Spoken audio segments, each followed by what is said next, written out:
Basicity 1 होती है तो इसका मतलब है यहाँ पर क्या आ जाएगा OH और इसके साथ क्या आ जाएंगे बेटा 3 डबल बॉन्ड ऑक्सीजन आ जाएंगे, तो this will be the structure of perchloric acid. तो इसको नोट डाउन कर लीजिए।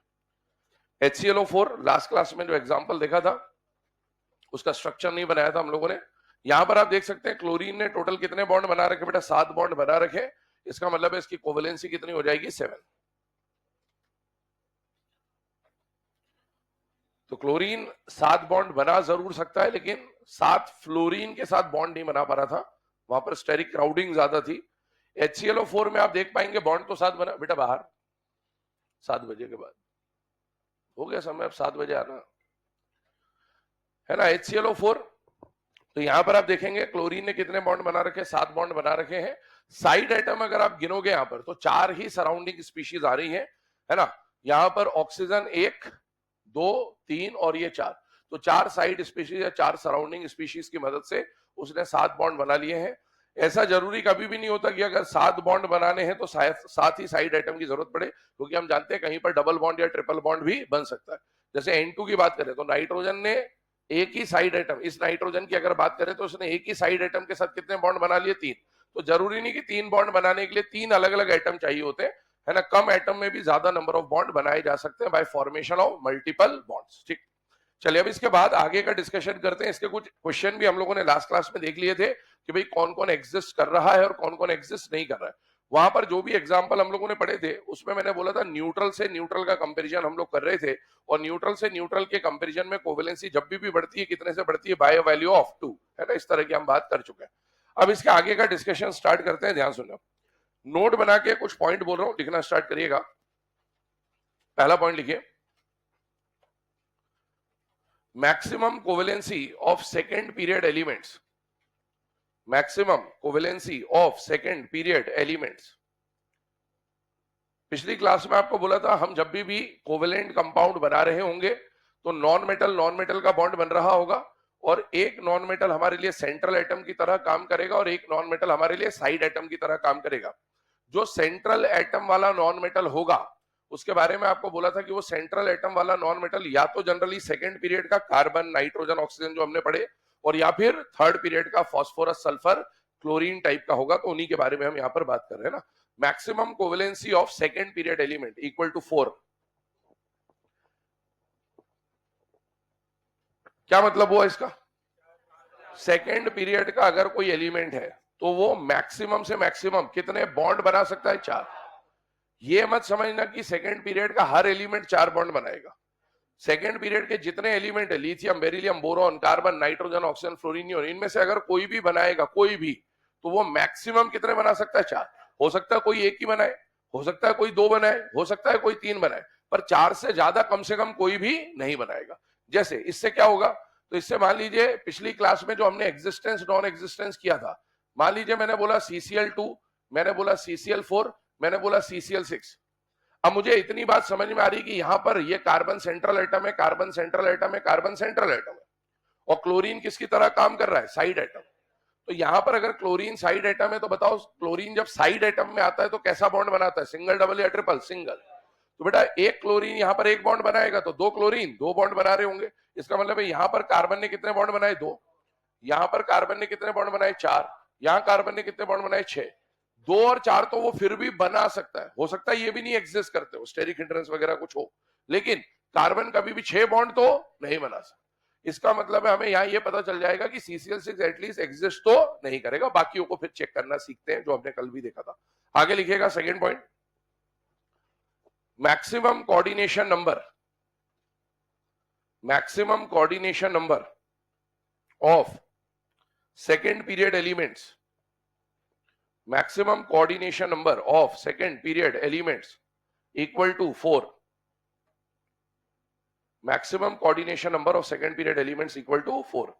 इसका मतलब क्या हुआ कि भाई सेकेंड पीरियड का कोई भी एलिमेंट हो उसका कोऑर्डिनेशन नंबर कहने का मतलब नंबर ऑफ साइड एटम्स।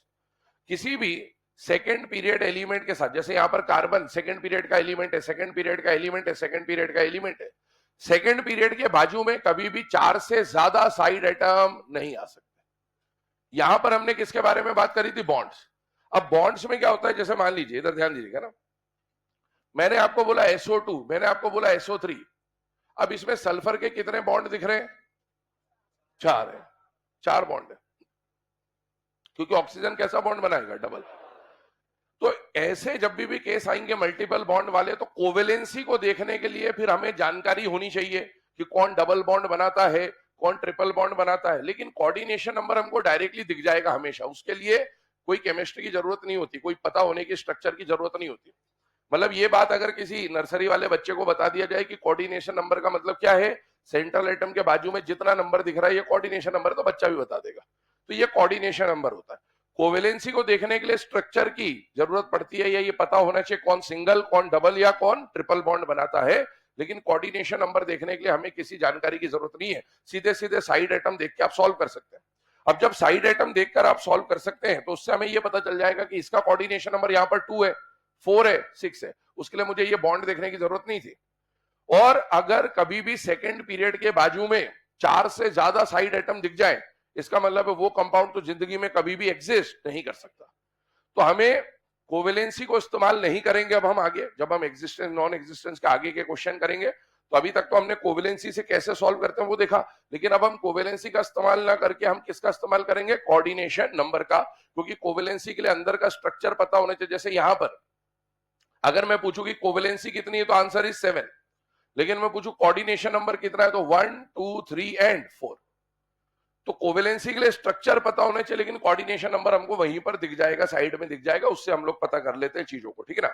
आगे लिखिएगा अगला पॉइंट। सेकंड पीरियड के लिए बात हुई, थर्ड पीरियड के लिए भी यही 2 पॉइंट लिखेंगे। Maximum covalency of third period element equal to 7। Maximum covalency of third period elements equal to 7।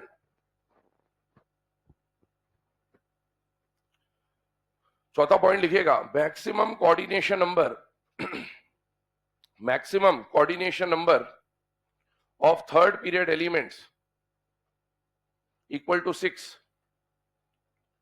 Maximum coordination number of third period elements equal to 6. क्या मतलब हुआ इसका बेटा कि थर्ड पीरियड का एलिमेंट, इधर देखिएगा, थर्ड पीरियड का जो भी एलिमेंट होता है ना, वो ज्यादा से ज्यादा कितने बॉन्ड बना सकता है? 7। कौन होगा? आइए यहां पर एक बार चर्चा करते हैं। अभी हम लोगों ने बात करी सेकंड पीरियड की। सेकंड पीरियड का जो भी एलिमेंट होता है ना बेटा, सेकंड पीरियड के आउटर मोस्ट शेल 2 होता है, और सेकंड शेल में केवल 2 ही सब शेल होते हैं, एस और पी।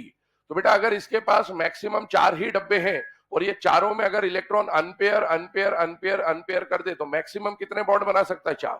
4 बॉन्ड बना सकता है मैक्सिमम। इसीलिए सेकंड पीरियड की मैक्सिमम कोवेलेंसी 4। और चारों बॉन्ड ये सिंगल सिंगल सिंगल और सिंगल बना ले, तो मैक्सिमम साइड आइटम भी कितने आ सकते हैं? 4। लेकिन अगर मैं थर्ड पीरियड एलिमेंट्स की बात करूं, तो थर्ड पीरियड एलिमेंट उनको कहा जाता है जिनका आउटर मोस्ट शेल नंबर 3 होता है, और थर्ड शेल में 3 सब शेल होते हैं, एस पी और डी। वेकेंट डी पड़ा होता है इनके पास। अब इसमें अगर आप डब्बे गिनने बैठोगे ना, तो टोटल 9 डब्बे हैं, 5 3 और 1, कितने डब्बे? 9। तो 9 डब्बों के हिसाब से अगर ये सब में अनपेयर कर दे इलेक्ट्रॉन, तो कितने बॉन्ड बना सकता है? 9। लेकिन होता नहीं ऐसा, 7 से ज्यादा बॉन्ड बना नहीं सकता, क्योंकि भैया थर्ड पीरियड के जो एलिमेंट है वो कौन है? सोडियम, मैग्नीशियम, एल्यूमिनियम, फिर क्लोरीन और फिर आर्गन। इसके वैलेंस शेल में कितना इलेक्ट्रॉन होता है? 1। अगले वाले में 2 3 4 5 6 7 और 8। ये तो बॉन्डिंग में पार्टिसिपेट करेगा नहीं। तो बेटा थर्ड पीरियड के जिस एलिमेंट के पास मैक्सिमम नंबर ऑफ इलेक्ट्रॉन है वो कौन है? हेलोजन। और हेलोजन के आउटर मोस्ट शेल में कितने इलेक्ट्रॉन है? 7। अगर ये सातों को अनपेयर भी कर दे, तो बेटा मैक्सिमम यहां पर कितने अनपेयर आ पाएंगे? 7 ही तो आ पाएंगे। और जितने अनपेयर्ड इलेक्ट्रॉन है उतने ही बॉन्ड बनाएगा, और उतनी ही क्या हो जाएगी? कोवेलेंसी। तो थर्ड पीरियड की मैक्सिमम कोवेलेंसी कितनी हो सकती है? 7। लेकिन उन 7 बॉन्ड को बनाने के लिए ये 7 साइड एटम का इस्तेमाल नहीं कर पाएगा कभी भी। मैक्सिमम से मैक्सिमम जो ये साइड एटम अपने आसपास ला सकता है वो कितने होने चाहिए? 6 से ज्यादा साइड एटम नहीं ला सकता। क्यों? क्योंकि थर्ड पीरियड का साइज कंपैरेटिवली छोटा होता है, 4th 5th 6th 7th के मुकाबले छोटा होता है। तो अगर इसके आजू बाजू में 7 साइड एटम आ जाते हैं ना, तो बहुत ज्यादा स्टेरिक क्राउडिंग होने लगती है। और इसीलिए कोई भी अगर थर्ड पीरियड का सेंट्रल एटम होगा, तो उसके आजू बाजू में मैक्सिमम कितने साइड एटम आएंगे? 6। वो 6 भी साइड एटम ऐसे होने चाहिए जिनका साइज छोटा हो। ऐसा नहीं हो कि भैया थर्ड पीरियड का एलिमेंट और आप 6 ले आए, बोलो सर आपने बोला था 6 लेके आएंगे, नहीं ऐसा नहीं होगा ना। 6 साइड आइटम ऐसे होने चाहिए जो इसके मुकाबले छोटे हो। ठीक है? तो इस तरह से जनरली सेकंड पीरियड का जो फ्लोरीन होता है वो आ जाएगा मैक्सिमम टाइम्स, क्योंकि फ्लोरीन का साइज जो है वो कंपैरेटिवली सेकंड पीरियड का सबसे छोटा एलिमेंट कौन होगा, फ्लोरीन, तो वो आ जाता है। जैसे आप SF6 पढ़ते हैं तो ये आ जाएगा, थर्ड पीरियड के बाजू में 6 साइड एटम आ जाएंगे। आप PCl6 माइनस पढ़ेंगे, वहां पर ये एनायनिक फॉर्म में आ जाएगा। तो छोटे साइड एटम आ सकते हैं, बड़े साइड एटम वहां पर नहीं आ सकते। या तो सेम पीरियड का, या सेम पीरियड से जनरली छोटा वाला एलिमेंट आपको दिख जाएगा ना। तो ये अभी हमने पॉइंट लिखे। अब इसके बारे में कुछ पहले चर्चा कर देते हैं, कुछ समझा देता हूं, फिर बात करते हैं आगे। एक पॉइंट और लिखना है। मान लीजिए मैंने आपको मॉलिक्यूल दिया CO2, मान लीजिए मैंने आपको मॉलिक्यूल दिया CCl4। दो पे बात करते हैं पहले। हम यहां पर सेकंड पीरियड का सेंट्रल एटम ले रहे हैं। सेंट्रल एटम कौन है बेटा, कार्बन। पहला क्वेश्चन आपसे ये पूछा जा सकता है कि CO2 का कोवेलेंसी, कार्बन के लिए बात कर रहा हूं है ना, सेंट्रल एटम के लिए, और कोऑर्डिनेशन नंबर। कोऑर्डिनेशन नंबर तो यही दिखेगा 2 है। यहां पर बोलूं कि कोऑर्डिनेशन नंबर कार्बन का कितना दिख रहा है, 4। कोवेलेंसी के लिए हमें क्या बनाना पड़ेगा, स्ट्रक्चर या बॉन्डिंग का पैटर्न पता होना चाहिए। CO2 का स्ट्रक्चर आई होप सभी को पता ही है, इसमें कुछ अलग से इतना कोई टिपिकल केस है नहीं। और CCl4 या CH4 भी मेरे हिसाब से सबको पता ही होता है, ये स्ट्रक्चर है इनके। ऑक्सीजन साइड एटम में आता है तो कैसा बॉन्ड बनाता है, डबल। न्यूट्रल ऑक्सीजन जब भी आएगा तो कैसा बॉन्ड बनाएगा, डबल। और साइड एटम में जब भी हेलोजन आएगा तो कैसा बॉन्ड बनाएगा, सिंगल। अब यहां पर अगर आप देखें तो कार्बन ने कितने बॉन्ड बना रखे हैं, 4। तो इसकी कोवेलेंसी, कोवेलेंसी का मतलब होता है नंबर ऑफ बॉन्ड। तो कोवेलेंसी तो 4 है, लेकिन कोऑर्डिनेशन नंबर 2 है। जरूरी नहीं है कि कोवेलेंसी और कोऑर्डिनेशन नंबर हमेशा बराबर हो, ऐसा कोई जरूरत नहीं होता। यहां पर देखिए कोऑर्डिनेशन नंबर तो 4 है, 4 साइड एटम आ रहे हैं, और बॉन्ड भी कितने बना रहा है, 4। तो कोवेलेंसी भी 4 और कोऑर्डिनेशन नंबर भी 4। तो कोवेलेंसी और कोऑर्डिनेशन नंबर इक्वल हो भी सकते हैं और नहीं भी हो सकते। हमें ये दोनों चीजें क्लियर होनी चाहिए। इस बात को कहीं पर भी एग्जांपल के फॉर्म में लिख ले, कभी बाय चांस कभी पूछ ले कि किसी मॉलिक्यूल का कोवेलेंसी क्या है, कोऑर्डिनेशन नंबर क्या है, तो मीनिंग कम से कम पता होना चाहिए कि कोऑर्डिनेशन नंबर का मतलब होता है नंबर ऑफ सराउंडिंग एटम्स, और कोवेलेंसी का मतलब तो हम पढ़ ही चुके हैं, number of bonds. Coordination number एक ऐसी टर्म है जो बहुत फ्रीक्वेंटली केमिस्ट्री में यूज आती रहती है। पहले आप सॉलिड स्टेट पढ़ा करते थे, वहां पर भी कोऑर्डिनेशन नंबर वर्ड यूज आता है। और इसके बाद जब हम आगे जाके कोऑर्डिनेशन केमिस्ट्री पढ़ेंगे तो वहां पर भी कोऑर्डिनेशन नंबर हमारे काम में आ रहा होगा।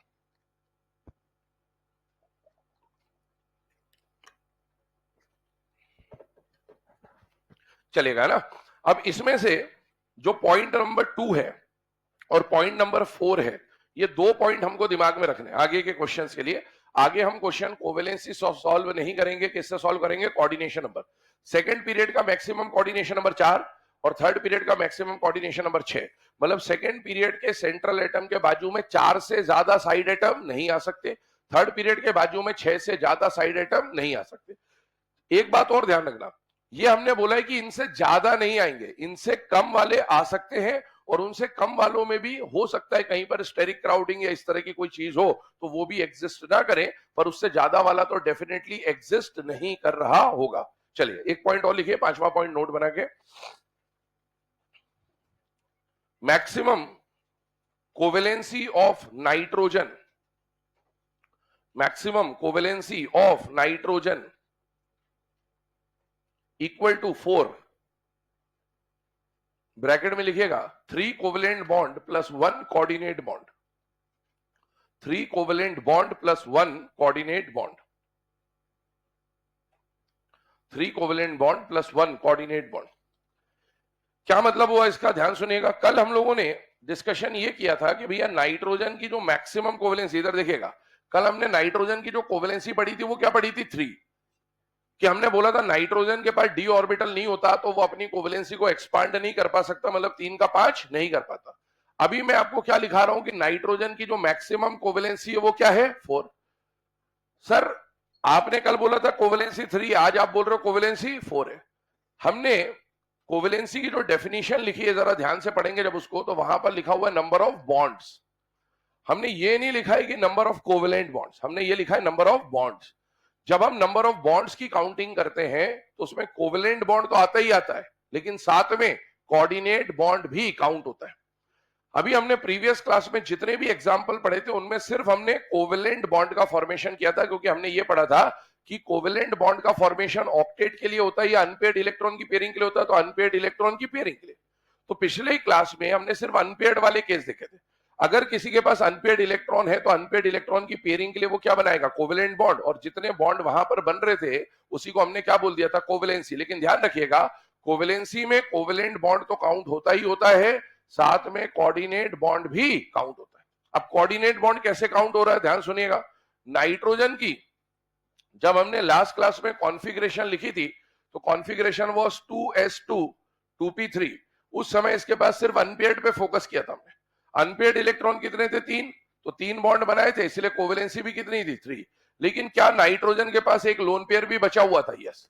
और कोऑर्डिनेट बॉन्ड जब बनाते हैं तो एक एटम लोन पेयर देता है और दूसरा एटम लोन पेयर लेता है। अगर इसने अपना लोन पेयर किसी को शेयर करने के लिए दे दिया तो बेटा 3 तो कोवेलेंट बॉन्ड बना लेगा और एक कोऑर्डिनेट बॉन्ड बना लेगा, तो उस समय उस मॉलिक्यूल में टोटल बॉन्ड कितने हो जाएंगे, 4। और इसीलिए नाइट्रोजन की मैक्सिमम कोवेलेंसी 3 नहीं होती है, 4 भी होती है, जिसमें वो 3 कोवेलेंट बॉन्ड और साथ ही साथ एक क्या बना सकता है, कोऑर्डिनेट बॉन्ड। इसके ऊपर चर्चा करते हैं एक एग्जांपल के फॉर्म में, अमोनियम आयन। ध्यान से देखिएगा, प्रोटोनेशन ऑफ अमोनिया।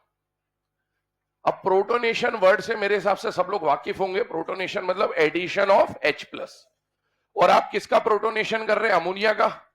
इसका मतलब है NH3 में हम लोग क्या जोड़ रहे हैं बेटा, H+। ये जो रिएक्शन अभी हम पढ़ रहे हैं, आगे जाके जब आप हाइब्रिडाइजेशन वगैरह पढ़ लेते हैं तब भी ऐसे क्वेश्चन आपसे पूछे जाते हैं कि भाई इस रिएक्शन में किसका हाइब्रिडाइजेशन चेंज हो रहा है, नहीं हो रहा है, बॉन्ड एंगल चेंज हो रहा है, नहीं हो रहा है, इस तरह के क्वेश्चन फ्रेम होंगे। तो प्रोटोनेशन ऑफ अमोनिया कहने का मतलब है अमोनिया में H+ जोड़ दिया। ऐसे ही ये क्वेश्चन बनाते हैं जनरली, प्रोटोनेशन ऑफ वाटर। तो वाटर का प्रोटोनेशन करने का मतलब है H2O में H+ जोड़ दोगे। जब H2O में H+ जोड़ दोगे तो क्या बन जाएगा, हाइड्रोनियम आयन H3O+। और जब अमोनिया में H+ जोड़ दोगे तो क्या बन जाएगा, अमोनियम आयन NH4+। एक फॉस्फोनियम आयन भी पढ़ा था हम लोगों ने, क्या था फॉस्फोनियम आयन, PH4+, इसी ग्रुप का मेंबर था, है ना, PH4+। अब यहां पर ध्यान दीजिएगा, जब हम बात कर रहे हैं अमोनियम आयन के फॉर्मेशन की, तो मेरे हिसाब से इतना तो समझ में आ ही रहा है सबको कि यहां पर नाइट्रोजन कितने हाइड्रोजन से जुड़ा है, 4। चारों से अगर जुड़ा रहना है तो चारों से बॉन्ड तो होना चाहिए। चारों से कम कुछ भी बनाएगा तो एक एक बॉन्ड तो बनाएगा ही बनाएगा। तो नाइट्रोजन कितने बॉन्ड बना रहा है, 4 तो बना ही रहा है। जितने बॉन्ड बनाएगा उतनी ही कोवेलेंसी। लेकिन अब इसका प्रोसेस एक बार देख लेते हैं। मुझे बताइए, सबसे पहले अमोनिया की बात करते हैं। नाइट्रोजन के पास ग्राउंड स्टेट में याद करिएगा एक लोन पेयर हुआ करता था और 3 क्या होते थे, अनपेयर्ड इलेक्ट्रॉन। अगर 3 अनपेयर्ड इलेक्ट्रॉन है, अगर 3 अनपेयर्ड इलेक्ट्रॉन है, इसका मतलब यह हुआ कि नाइट्रोजन कितने कोवेलेंट बॉन्ड बना सकता है, 3। कोवेलेंट बॉन्ड बनाने के लिए साइड एटम कौन आ रहा है, हाइड्रोजन। साइड एटम कौन आ रहा है, हाइड्रोजन। साइड एटम कौन आ रहा है, हाइड्रोजन। जैसे ही हाइड्रोजन आया, इसने अपने अनपेयर्ड की पेयरिंग इसके साथ करी, इसने एक अनपेयर्ड की पेयरिंग इसके साथ करी और एक अनपेयर्ड की पेयरिंग इसके साथ करी। इस तरह से NH3 का फॉर्मेशन होता है। और NH3 में क्या नाइट्रोजन के पास एक लोन पेयर है या नहीं है। अभी हमें फिलहाल में कोई पूछे कि अमोनिया के अंदर नाइट्रोजन की कोवेलेंसी बता दीजिए, तो आंसर इज 3। लेकिन अब इसके बाजू में कौन आ गया, H+। H+ जो आया, याद करिए हाइड्रोजन का कॉन्फ़िगरेशन होता है 1s1। हाइड्रोजन का कॉन्फ़िगरेशन होता है 1s1, और प्लस लगने का मतलब है वो जो एक इलेक्ट्रॉन था 1s1 का वो भी चला गया, वो भी चला गया। इसका मतलब है इसके पास अब 1s का जो 1 इलेक्ट्रॉन था वो 1 इलेक्ट्रॉन भी चला गया, तो 1s का डब्बा क्या हो गया, खाली। और अगर डब्बा खाली है, इसका मतलब है क्या ये लोन पेयर एक्सेप्ट कर सकता है कि नहीं कर सकता है, कर सकता है। हम लोग 2 टर्म्स यूज करते हैं, ल्यूइस एसिड और ल्यूइस बेस। अगर किसी के पास खाली डब्बा है, वो लोन पेयर को एक्सेप्ट कर सकता है, एक्सेप्टर को बोला जाता है एसिड। तो यहां पर अगर हम लोग बोले तो it will act like a Lewis acid. तो बेटा ये ल्यूइस एसिड की तरह काम कर सकता है। और जिसका ऑक्टेट पूरा हो, ध्यान से सुनना, 2 4 6 8, अमोनिया में नाइट्रोजन का ऑक्टेट पूरा है, 3 बॉन्ड और एक लोन पेयर, तो 8 इलेक्ट्रॉन है। अगर किसी का ऑक्टेट पूरा है और साथ ही साथ उसके पास क्या है, लोन पेयर, तो जिसका ऑक्टेट पूरा है और उसके पास लोन पेयर है, वो डोनर की तरह काम कर सकता है, तो उसे क्या बोला जाता है बेटा, ल्यूइस बेस। तो सामने ल्यूइस एसिड, यहां पर Lewis base. Lewis acid base अगर आमने सामने आ गए तो बेटा ये अपना लोन पेयर इसके साथ डोनेट कर देगा। डोनेट करने का मतलब है शेयर करेगा। डोनेट करने का मतलब ये मत बोलना कभी भी, या ये मत समझना कभी भी कि इसने इसको लोन पेयर घर ले जाने के लिए दे दिया कि तो दोनों इलेक्ट्रॉन लेके चले जा, नहीं, फिर इसका ऑक्टेट इनकम्प्लीट हो जाएगा। तो जब भी हम बोल रहे हैं कि ये अपना लोन पेयर दे रहा है और ये लोन पेयर ले रहा है, मतलब ये शेयरिंग की बात हो रही है। और ऐसी शेयरिंग इक्वल कहलाएगी, अनइक्वल कहलाएगी? अनइक्वल। क्यों अनइक्वल कहला रही है? क्योंकि एक ने ही दोनों इलेक्ट्रॉन दिए और दूसरा उसको यूज कर रहा है। इक्वल शेयरिंग का मतलब क्या होता था कि एक इसका और एक इसका बराबर बराबर जब आता था दोनों की तरफ से कंट्रीब्यूशन, तो उसको इक्वल शेयरिंग बोलते थे। यहां पर कंट्रीब्यूशन एक ही की तरफ से है, दूसरा सिर्फ उसको यूज कर रहा है, इसको बोलते हैं अनइक्वल शेयरिंग। जब भी अनइक्वल लेन देन होगा, इससे बनने वाला जो बॉन्ड होता है वो कोऑर्डिनेट बॉन्ड होता है। कौन सा बॉन्ड होता है बेटा? कोऑर्डिनेट। तो यहां पर ये जो बॉन्ड बनेगा ना, ये बॉन्ड कौन सा बॉन्ड बनेगा बेटा? कोऑर्डिनेट बॉन्ड बनेगा। अब ध्यान से देखिएगा, इसके स्ट्रक्चर को एक बार रीड्रॉ करते हैं। यहां पर नाइट्रोजन, उसके साथ एक हाइड्रोजन यहां कोवेलेंट बॉन्ड से, एक हाइड्रोजन यहां कोवेलेंट बॉन्ड से, एक हाइड्रोजन यहां कोवेलेंट बॉन्ड से। लेकिन इसने H प्लस के साथ क्या बना लिया बेटा? एक कोऑर्डिनेट बॉन्ड, है ना। अब इसके लिए अगर H प्लस के साथ कोऑर्डिनेट बॉन्ड बनाया तो हमें यहां पर 1 2 3 तो कोवेलेंट बॉन्ड दिख रहे हैं, लेकिन एक क्या दिख रहा है बेटा? Coordinate bond. और एक कोऑर्डिनेट बॉन्ड दिखने का मतलब ये हुआ कि इसके नाइट्रोजन के टोटल बॉन्ड कितने हो गए? 4। तो इसीलिए हम लोग ये कह सकते हैं कि नाइट्रोजन की जो मैक्सिमम कोवेलेंसी आपको यहां देखने को मिलेगी, वो मैक्सिमम कोवेलेंसी कितनी हो जाएगी? 4। 3 कोवेलेंट बॉन्ड और एक कोऑर्डिनेट बॉन्ड। तो ध्यान रखिएगा, जब भी कोवेलेंसी की बात होगी तो कोवेलेंसी में सिर्फ कोवेलेंट बॉन्ड को काउंट नहीं किया जाता, कोवेलेंट बॉन्ड के साथ साथ कोऑर्डिनेट बॉन्ड को भी काउंट किया जा सकता है। और इसीलिए नाइट्रोजन की मैक्सिमम कोवेलेंसी कभी पूछा जाए तो आंसर 3 नहीं होगा, आंसर क्या होगा? 4। नोट करिए इसे।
चलिए, है ना। यहां पर बेटा ये पॉइंट डिस्कस करने के बाद एक बात और बता रहा हूं आपको, ध्यान सुनिएगा।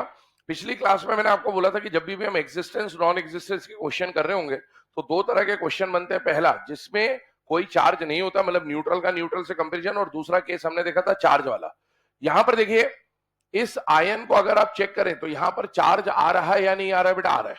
अगर चार्ज आ रहा है तो मैंने बोला था कोवेलेंसी जरूरी नहीं कि 2 से बढ़े, कोवेलेंसी 1 से भी बढ़ सकता है। तो यहां पर नाइट्रोजन की कोवेलेंसी 3 के बाद 5 नहीं हो रही, क्या हो रही है बेटा? 4, जो कि पॉसिबल है ना, लोन पेयर होने की वजह से।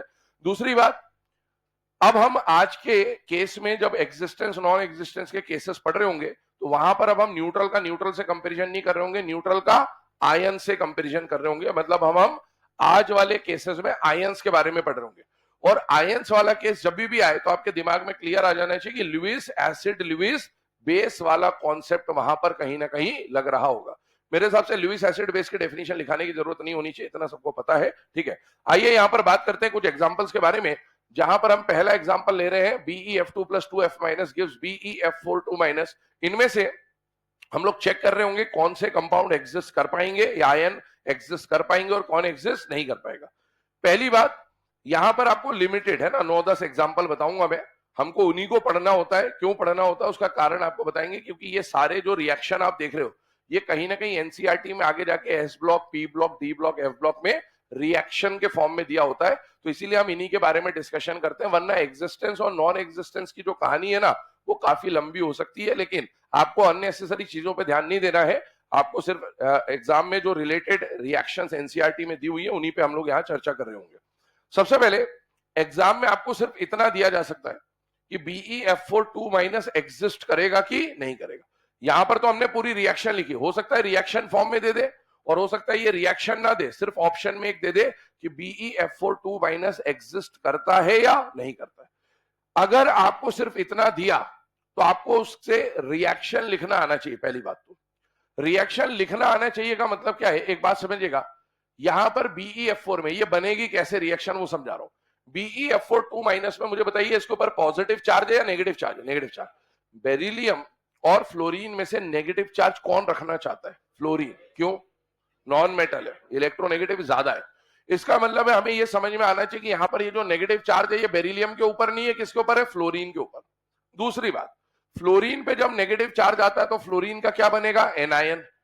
फ्लोरीन का एनायन नेचर में किस फॉर्म में मिलता है उसके बारे में भी हमें जानकारी होनी चाहिए। मुझे बताइए फ्लोरीन का जो एनायन है वो इनमें से कौन सा फॉर्म होता है? पहला वाला, यही होता है फ्लोरीन का एनायन। अब मुझे बताइए कितने नेगेटिव चार्ज है? दो। अगर फ्लोरीन का एनायन F माइनस होता है तो दो नेगेटिव चार्ज लाने का मतलब है कितने F माइनस होने चाहिए? यहां पर दो F माइनस होने चाहिए, तभी तो उस पे दो नेगेटिव चार्ज आएगा। अब आपने दो F माइनस इसमें से निकाल लिए, दो F माइनस उसमें से निकाल लिए, तो दो F माइनस निकालने के बाद जो भी बचेगा वो न्यूट्रल ही बचेगा। तो न्यूट्रल क्या होना चाहिए बचा हुआ? BeF2। तो हमको ये समझ में आना चाहिए कि ये कहने का मतलब क्या चाह रहा है कि जब आपने BeF2 में दो F माइनस जोड़कर ये आयन बनाया तो ये आयन एग्जिस्ट कर पाएगा कि नहीं कर पाएगा? पहली बात, अभी जो नोट हमने लिखे उसमें पॉइंट नंबर 2 और 4 मैंने आपको बोला उसी से हम लोग सॉल्व करने की कोशिश कर रहे होंगे। हमें कोवेलेंसी अब नहीं देखना है, हमें क्या देखना है? कोऑर्डिनेशन नंबर, क्योंकि साइड आइटम तुरंत दिख जाते हैं। मुझे बताइए यहां पर एलिमेंट कौन से पीरियड का है? सेकेंड पीरियड का है या नहीं है? सेकेंड पीरियड का अगर सेंट्रल एटम आता है तो उसका मैक्सिमम कोऑर्डिनेशन नंबर 4 और थर्ड पीरियड का आता है तो 6। क्या यहां पर number of side item range में है या नहीं है? है। मान लो ये बाई चांस 5 या 6 होता, मैं डायरेक्टली बोल देता कि वो एग्जिस्ट नहीं करेगा, लेकिन क्योंकि ये रेंज में है तो अब आपको ऐसा नहीं कि रेंज में तो टिक कर दो कि एग्जिस्ट करेगा, नहीं, कई बार रेंज वाले भी एग्जिस्ट नहीं करेंगे ड्यू टू स्टेरिक क्राउडिंग, है ना। अभी मुझे बताइए साइड आइटम को देखिए, साइड आइटम छोटा है या बड़ा है? छोटा है, फ्लोरीन छोटा है, तो ये तो एग्जिस्ट कर जाएगा क्योंकि साइड आइटम छोटा है, इसमें स्टेरिक इंटरेस्ट नहीं लगेगा तो ये एग्जिस्ट करेगा। लेकिन अपन इसको थोड़ा सा एक बार प्रोसेस के थ्रू समझ लेते हैं, एक बार थोड़ा लेंथी मेथड बता दे रहा हूं, फिर अपन तो डायरेक्ट ऐसे ही सॉल्व करेंगे। प्रोसेस समझिएगा ये बनता कैसे। पहले आपको BeF2 को बनाना है। बेरिलियम का जो कॉन्फ़िगरेशन होता है बेटा होता है वो 1s2 2s2। बॉन्डिंग में हमेशा कौन पार्टिसिपेट करता है? Outermost shell. Outermost shell के लिए अगर मैं ग्राउंड स्टेट का डायग्राम बनाऊं तो यहां पर आएगा 2s और यहां पर क्या आएगा? 2p। 2p खाली पड़ा होता है इसके पास, यहां पर इसके पास 2s2 है। ध्यान से सुनते जाना, समझते जाना। मुझे बताइए BeF2 के बारे में, ये आयनिक है या कोवेलेंट है? याद करो, आप शुरू से आखिरी तक यही पढ़ते रहोगे और इसी में कंफ्यूज होते रहोगे, क्योंकि मैंने बोला यही अल बे ली के CBI ये परेशान करेंगे आपको, इसी पे तो क्वेश्चन ही बनेगा, है ना। अगर हम बात करें यहां पर अलबेली के CBI का, तो बेरिलियम का जो फ्लोराइड है वो कैसा है? कोवेलेंट है। बेरिलियम का कोई भी हैलाइड आ जाए, सारे हैलाइड कैसे होते हैं? कोवेलेंट। अगर ये कोवेलेंट है तो इसका एक इलेक्ट्रॉन यहां पर भेज दो, एक इलेक्ट्रॉन यहां पर भेज दो। क्यों भेज दो? क्योंकि इसको कोवेलेंट बॉन्ड बनाने हैं फ्लोरीन के साथ, तो कितने बॉन्ड बनाने? दो। दो बॉन्ड बनाने का मतलब है कि इसको एक बार इलेक्ट्रॉन को क्या करना पड़ेगा? एक्साइट करना पड़ेगा। एक बार इलेक्ट्रॉन को अगर एक्साइट करना है, इसका मतलब यह हुआ कि यहां पर ये जो दो इलेक्ट्रॉन थे उनमें से एक को इसने आगे फॉरवर्ड कर दिया। फॉरवर्ड कर दिया तो कितने अनपेड इलेक्ट्रॉन हो गए? दो। दो अनपेड इलेक्ट्रॉन होने का मतलब है फ्लोरीन जब साइड एटम में आएगा तो कैसा बॉन्ड बनाएगा? सिंगल। तो बेटा दो फ्लोरीन आके दो बॉन्ड बना जाएंगे, मॉलिक्यूल क्या बन जाएगा? BeF2। अब ये तो BeF2 का प्रिपरेशन कर दिया, इसका बोर्ड पे हमने बना दिया BeF2, लेकिन अब हमें क्या चाहिए? F minus. अब अगर दो F माइनस की इसके साथ बॉन्डिंग हो जाएगी तो BeF4 एग्जिस्ट कर जाएगा, लेकिन अगर दो F माइनस की इसके साथ बॉन्डिंग नहीं हो पाई तो फिर BeF4-2 एग्जिस्ट नहीं करेगा। तो आइए, क्या इसके पास BeF2 के पास फिलहाल में दो खाली डब्बे हैं या नहीं है? और जिसके पास डब्बे खाली होता है वो किसकी तरह काम करता है? Lewis acid. F माइनस पे चर्चा करें। F माइनस में फ्लोरीन बेटा ग्रुप 17 का मेंबर होता है और ग्रुप 17 के वैलेंस शेल में कितने इलेक्ट्रॉन होते हैं? 7। और F माइनस है, इसका मतलब एक इलेक्ट्रॉन उसके पास एक्स्ट्रा आ गया। एक्स्ट्रा एक इलेक्ट्रॉन आ जाने का मतलब है कि उसका ऑक्टेट पूरा है या नहीं है। और अगर किसी का ऑक्टेट पूरा हो और साथ ही साथ उसके पास क्या हो? लोन पेयर, तो वो बेटा डोनर की तरह काम कर सकता है। तो फ्लोरीन के पास खुद के 7 इलेक्ट्रॉन और नेगेटिव चार्ज वाला 1 इलेक्ट्रॉन आ गया, मतलब इसका ऑक्टेट पूरा है और ये सारे के सारे उसके लिए लोन पेयर ही हैं। इसका मतलब है कि ये यहां पर डोनर की तरह काम कर सकता है, मतलब it can act like a Lewis base. ये लिविस बेस है, इसके पास देने के लिए लोन पेयर और इसके पास लेने के लिए खाली डब्बा है। तो बेटा ये इसके साथ कोऑर्डिनेट बॉन्ड बना लेगा। क्या एक ही कोऑर्डिनेट बॉन्ड बनेगा या एक और बनने की पॉसिबिलिटी? एक और बनने की पॉसिबिलिटी। अगर एक और F माइनस आ जाए, 1 2 3 4 5 6 7 8, तो इसका मतलब ये है कि इसके ऊपर अगर F माइनस आ रहा है तो ये अपना लोन पेयर इसको दे सकता है। मतलब कितने F माइनस इसके साथ जुड़ सकते हैं बेटा? 2। अगर 2 F माइनस जुड़ेंगे तो मॉलिक्यूल क्या बन जाएगा बेटा? BeF42 minus. इसका मतलब है कि BeF42 माइनस का एग्जिस्टेंस पॉसिबल है। BE12342 माइनस है ना, ये एग्जिस्ट कर जाएगा। लेकिन होता क्या है कि एग्जाम में अपने पास इतना समय नहीं होता, तो अपन क्या करते हैं कि अपन डायरेक्टली ये बोलेंगे कि भाई बेरिलियम सेकंड पीरियड का एलिमेंट है, सेकंड पीरियड का मैक्सिमम कोऑर्डिनेशन नंबर कितना होता है? 4। अगर 4 से ज्यादा है तो हम डायरेक्टली बोल देंगे वो एग्जिस्ट नहीं कर रहा। लेकिन अगर रेंज में है तो इतना ध्यान बस देना पड़ेगा कि भाई स्टेरिक क्राउडिंग तो कहीं नहीं हो रही। स्टेरिक क्राउडिंग देखने के लिए 2 एग्जांपल आपको लिमिटेड बताए जाएंगे कि यही है वो क्वेश्चन जो पूछे जा सकते हैं, वरना आपको डायरेक्टली टिक कर देना है कि एग्जिस्ट कर रहा होगा। तो एक बार इसको टिक देख लें फटाफट, फिर आगे के एग्जांपल देखते हैं। तो सीधे सीधे बस कोऑर्डिनेशन नंबर चेक करिए और कोऑर्डिनेशन नंबर के अकॉर्डिंगली चेक करते जाइए कि कौन एग्जिस्ट करेगा और कौन नहीं करेगा।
चले भैया ना, तो यहां पर हमने बात कर ली BeF4 के बारे में। अब इसी से मिलते जुलते कुछ और एग्जांपल्स के ऊपर बात कर रहे हैं कि भाई कौन एग्जिस्ट करेगा और कौन एग्जिस्ट नहीं करेगा। सबसे पहले सेकेंड और थर्ड पीरियड के मैंने बोला था आपको सेंट्रल एटम देखने को मिलेंगे जिनका मैक्सिमम कोऑर्डिनेशन नंबर 4 और 6 है। आइए यहां पर देखते हैं कुछ और एग्जांपल। सेकेंड नंबर पे मान लीजिए आपको एग्जांपल सपोज एग्जाम में दिया जाता BeF6 माइनस और बोला जाता कि भाई ये एग्जिस्ट कर रहा है या नहीं कर रहा। तो पहले एक तो हमको रिएक्शन लिखनी आनी चाहिए। रिएक्शन कैसे लिखेंगे तो बताइए, सॉरी 2 माइनस नहीं 4 माइनस, रिएक्शन लिखनी आनी चाहिए 4 minus.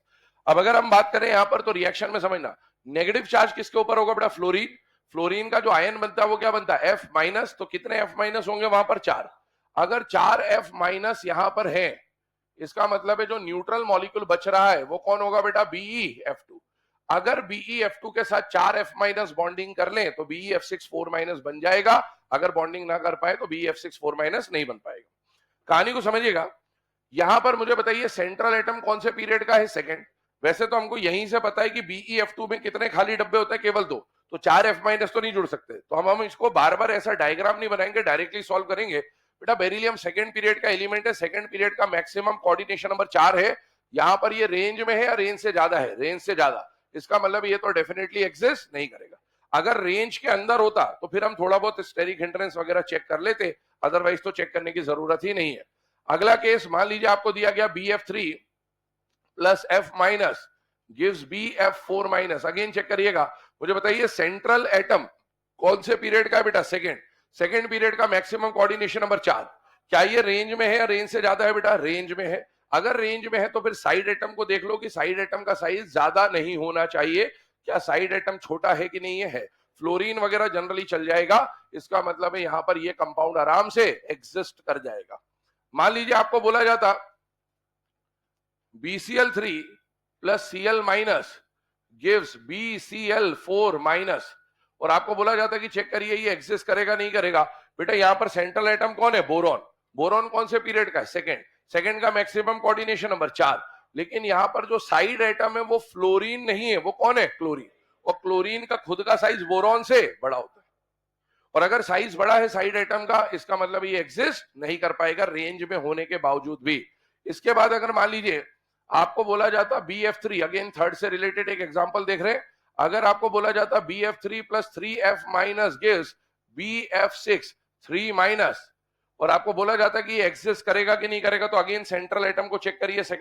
Central atom second period का है बेटा, और सेकेंड पीरियड का मैक्सिमम कोऑर्डिनेशन नंबर 4। यहां पर क्या आ रहा है बेटा? 6। इसका मतलब है ये भी एग्जिस्ट नहीं करेगा क्योंकि ये रेंज से बाहर है। इसी तरीके से मान लीजिए आपको दिया जाता CCl4 प्लस 2Cl माइनस, और बनाने को बोला जाता CCl6 2 माइनस, तो चेक करिएगा यहां पर सेंट्रल एटम कौन है बेटा? कार्बन। कार्बन सेकेंड पीरियड का है, सेकेंड पीरियड का मैक्सिमम कोऑर्डिनेशन नंबर 4 होता है। क्या ये रेंज में है या रेंज से ज्यादा है? रेंज से ज्यादा है। इसका मतलब है ये भी एग्जिस्ट नहीं कर पाएगा। इसी पैटर्न में अगर हम लोग आगे बढ़े तो मान लीजिए अगला एग्जांपल आपको दिया गया PF5 plus F minus gives PF6 1 minus. Check करिएगा, मुझे बताइए यहां पर सेंट्रल एटम कौन से पीरियड का है? Third period. थर्ड पीरियड का मैक्सिमम कोऑर्डिनेशन नंबर कितना हो सकता है? 6। क्या ये रेंज में है या रेंज से ज्यादा है? रेंज में है, पहली बात तो। दूसरी बात, साइड एटम बड़ा है या छोटा है? छोटा है, क्योंकि सेंट्रल एटम थर्ड पीरियड का है और साइड एटम उससे छोटे वाले पीरियड का, सेकेंड पीरियड का, तो ये आराम से एग्जिस्ट कर जाएगा। There will be no steric hindrance या नो स्टेरिक क्राउडिंग। अगले वाले पे आइए, मान लीजिए आपको बोलता SiF4 plus 2F minus gives SiF6 2 minus, और आपको बोला जाता कि चेक करिए क्या ये एग्जिस्ट करेगा कि नहीं करेगा। अगेन चेक करिएगा, सेंट्रल एटम कौन है बेटा? सिलिकॉन। कौन से पीरियड का है? थर्ड पीरियड का मैक्सिमम कोऑर्डिनेशन नंबर 6। क्या ये रेंज में है या रेंज से बाहर है बेटा? रेंज में। साइड एटम को भी देख लो, साइड एटम छोटा है या बड़ा है? छोटा है, आराम से एग्जिस्ट कर जाएगा, कोई दिक्कत नहीं है। पहले इतने लिख लीजिए फिर आगे बात करते हैं।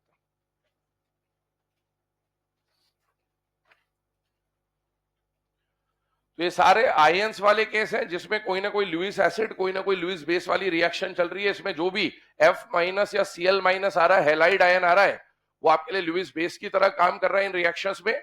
और जो सामने वाला न्यूट्रल मॉलिक्यूल है वो आपके लिए यहाँ पर लुईस एसिड की तरह काम कर रहा है। जितने भी हेलाइड है वो लुईस बेस, और यहाँ पर जो सामने आ रहा है वो लुईस एसिड।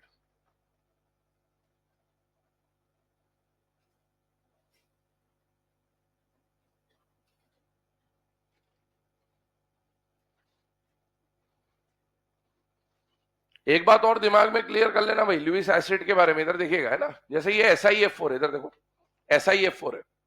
SiF4 में अगर सिलिकॉन का आप ऑक्टेट चेक करोगे तो बताओ ऑक्टेट कंप्लीट है या इनकम्प्लीट है? कंप्लीट है। कंप्लीट हो गया तो कुछ लोग ऐसा सोचते हैं कि अगर ऑक्टेट कंप्लीट है तो वो लोन पेयर नहीं लेगा। कुछ लोग ऐसा सोचते हैं, तो ये गलत है ना। भले ऑक्टेट कंप्लीट, अगर उसको उसके पास डब्बा खाली है तो वो लोन पेयर ले सकता है। जैसे PF5 तो एक्सपांडेड ऑक्टेट है, फिर भी डब्बा खाली है तो लोन पेयर ले सकता है। तो लुईस एसिड का ऑक्टेट से कोई लेना देना नहीं होता है ना, ये ध्यान रखिएगा। अगर डब्बा खाली है तो लोन पेयर लेने की अगर पॉसिबिलिटी है तो ले सकता है, उसको ऑक्टेट से कोई लेना देना नहीं है। क्योंकि हमने शुरुआत में ये पढ़ा कि किसी भी बॉन्ड के फॉर्मेशन के जो नेसेसरी कंडीशन है वो ऑक्टेट कंप्लीशन नहीं होता है, ऑक्टेट से कोई लेना देना होता ही नहीं है।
चलिए ना, यहां पर ध्यान दीजिएगा। इनके बाद यहां पर कुछ और केसेस आपके सामने लिखे गए हैं जिन पे हमें चेक करना है कि इनमें से कौन एग्जिस्ट कर रहा होगा और कौन एग्जिस्ट नहीं कर रहा होगा। चेक करिएगा। यहां पर आप देखें सेंट्रल एटम कौन से पीरियड का बेटा, थर्ड। यहां पर भी आप देखें तो सेंट्रल एटम कौन से पीरियड का, थर्ड। थर्ड पीरियड का मैक्सिमम कोऑर्डिनेशन नंबर कितना होता है बेटा, 6। आप साइड एटम को देखिए, क्या यहां पर 6 साइड एटम आ रहे या नहीं आ रहे, आ रहे। यहां पर भी 6 साइड एटम आ रहे, मतलब ये रेंज में है या रेंज से बाहर है बेटा, रेंज में। अगर रेंज में है इसका मतलब एग्जिस्ट कर सकता है। रेंज से बाहर होता तो मैं बोल देता कि डेफिनेटली एग्जिस्ट नहीं करेगा, पर रेंज में है तो ये एग्जिस्ट कर सकता है, ऐसा नहीं कि हमेशा करेगा। क्राउडिंग का ध्यान रखना है बेटा। मुझे बताइए यहां पर साइड एटम कौन आ रहा है, क्लोरीन। अब सिलिकॉन और क्लोरीन सेम पीरियड के एलिमेंट होते हैं, लेकिन पीरियड में जब आप लेफ्ट टू राइट जाते हो तो साइज डिक्रीज होता है।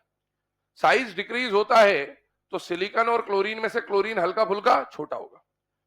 तो क्लोरीन अगर छोटा है, साइड एटम छोटा है सेंट्रल से, तो ये एग्जिस्ट करना चाहिए या नहीं करना चाहिए, पर साइज का जो कोई ज्यादा डिफरेंस होता नहीं है। हम यहां पर जब देखते हैं तो आपको ये एग्जिस्ट नहीं करता हुआ मिलेगा, लेकिन ये एग्जिस्ट करता हुआ मिलेगा। कहानी समझना है ना। यहां पर भी सेंट्रल एटम थर्ड पीरियड का, यहां पर भी सेंट्रल एटम थर्ड पीरियड का, यहां पर भी मैक्सिमम कोऑर्डिनेशन नंबर 6 और 6, रेंज सही है। एक जगह यहां पर भी क्लोरीन है, दूसरी जगह यहां भी क्लोरीन है, कहानी बिल्कुल सेम है। उनमें से एक एग्जिस्ट नहीं कर रहा और एक एग्जिस्ट कर रहा है। अब इसमें हमको ये सोचना है कि भाई सिलिकॉन के साथ 6 क्लोरीन क्यों नहीं एग्जिस्ट कर रहे और फास्फोरस के साथ 6 क्लोरीन कैसे एग्जिस्ट कर जा रहे। दूसरी बात ये कि सिलिकॉन और फास्फोरस में से सिलिकॉन का साइज कंपैरेटिवली बड़ा होता है और फास्फोरस का साइज कंपैरेटिवली छोटा होता है, क्योंकि जब आप left to right in a period जाओगे तो बेटा phosphorus, silicon, phosphorus, sulphur, chlorine, left to right जाने पर साइज डिक्रीज होता है। तो सिलिकॉन बड़ा होगा, फास्फोरस हल्का सा छोटा होगा, सल्फर हल्का सा और छोटा होगा, क्लोरीन हल्का सा और छोटा होगा। कोई ज्यादा डिफरेंस नहीं होता लेफ्ट टू राइट, क्योंकि शेल सेम होता है। तो ऐसा कुछ पैटर्न है। सिलिकॉन के आजू बाजू में मैं बोल रहा हूं 6 क्लोरीन नहीं आ पा रहे, और फास्फोरस के आजू बाजू में 6 क्लोरीन आ जा रहे, जबकि होना तो उल्टा चाहिए था कि सिलिकॉन के आजू बाजू में तो 6 क्लोरीन आ जाने चाहिए थे, क्योंकि इसका साइज तो कंपैरेटिवली ज्यादा है। तो ये कहानी क्या चल रही है उसको समझने की कोशिश करते हैं कि क्यों आप जब देख रहे हैं तो SiCl6 एग्जिस्ट नहीं कर रहा है लेकिन PCl6 एग्जिस्ट कर रहा है। ध्यान सुनना, हम लोगों को जब ये क्वेश्चन आता है तो हमारा ध्यान इस जगह पर होता है, जबकि ये देखने की जरूरत नहीं है। आपका ध्यान यहां होना चाहिए, यहां से सारी कहानी ऑपरेट हो रही है। एक्चुअल में जब आप SiCl6 बना रहे हो तो इसका जो पेरेंट मॉलिक्यूल है वो कौन है, SiCl4, और इसका पेरेंट मॉलिक्यूल कौन है, PCl5।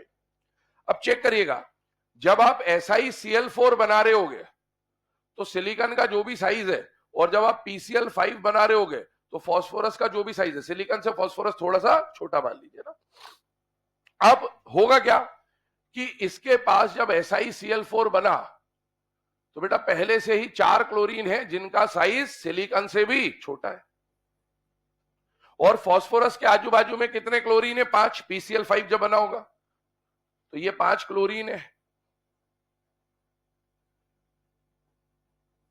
ये बना दिया। अब क्या हुआ, जब SiCl6 बनाना है तो इस 4 क्लोरीन वाले में कितने Cl- ऐड करने, 2, और यहां पर कितना Cl- ऐड करना है, 1। याद करिए, जब आप Cl- को ऐड करने आएंगे तो बेटा पेरेंट एटम और एनायन में से क्या एनायन का साइज ज्यादा होता है, यस।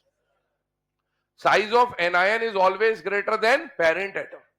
अब आपको देखने में ऐसा लगेगा कि Cl बराबर है, लेकिन बराबर है नहीं। यहां पर 4 छोटे पेरेंट एटम और 2 बड़े एनायन है, यहां पर 5 छोटे और 1 बड़ा है।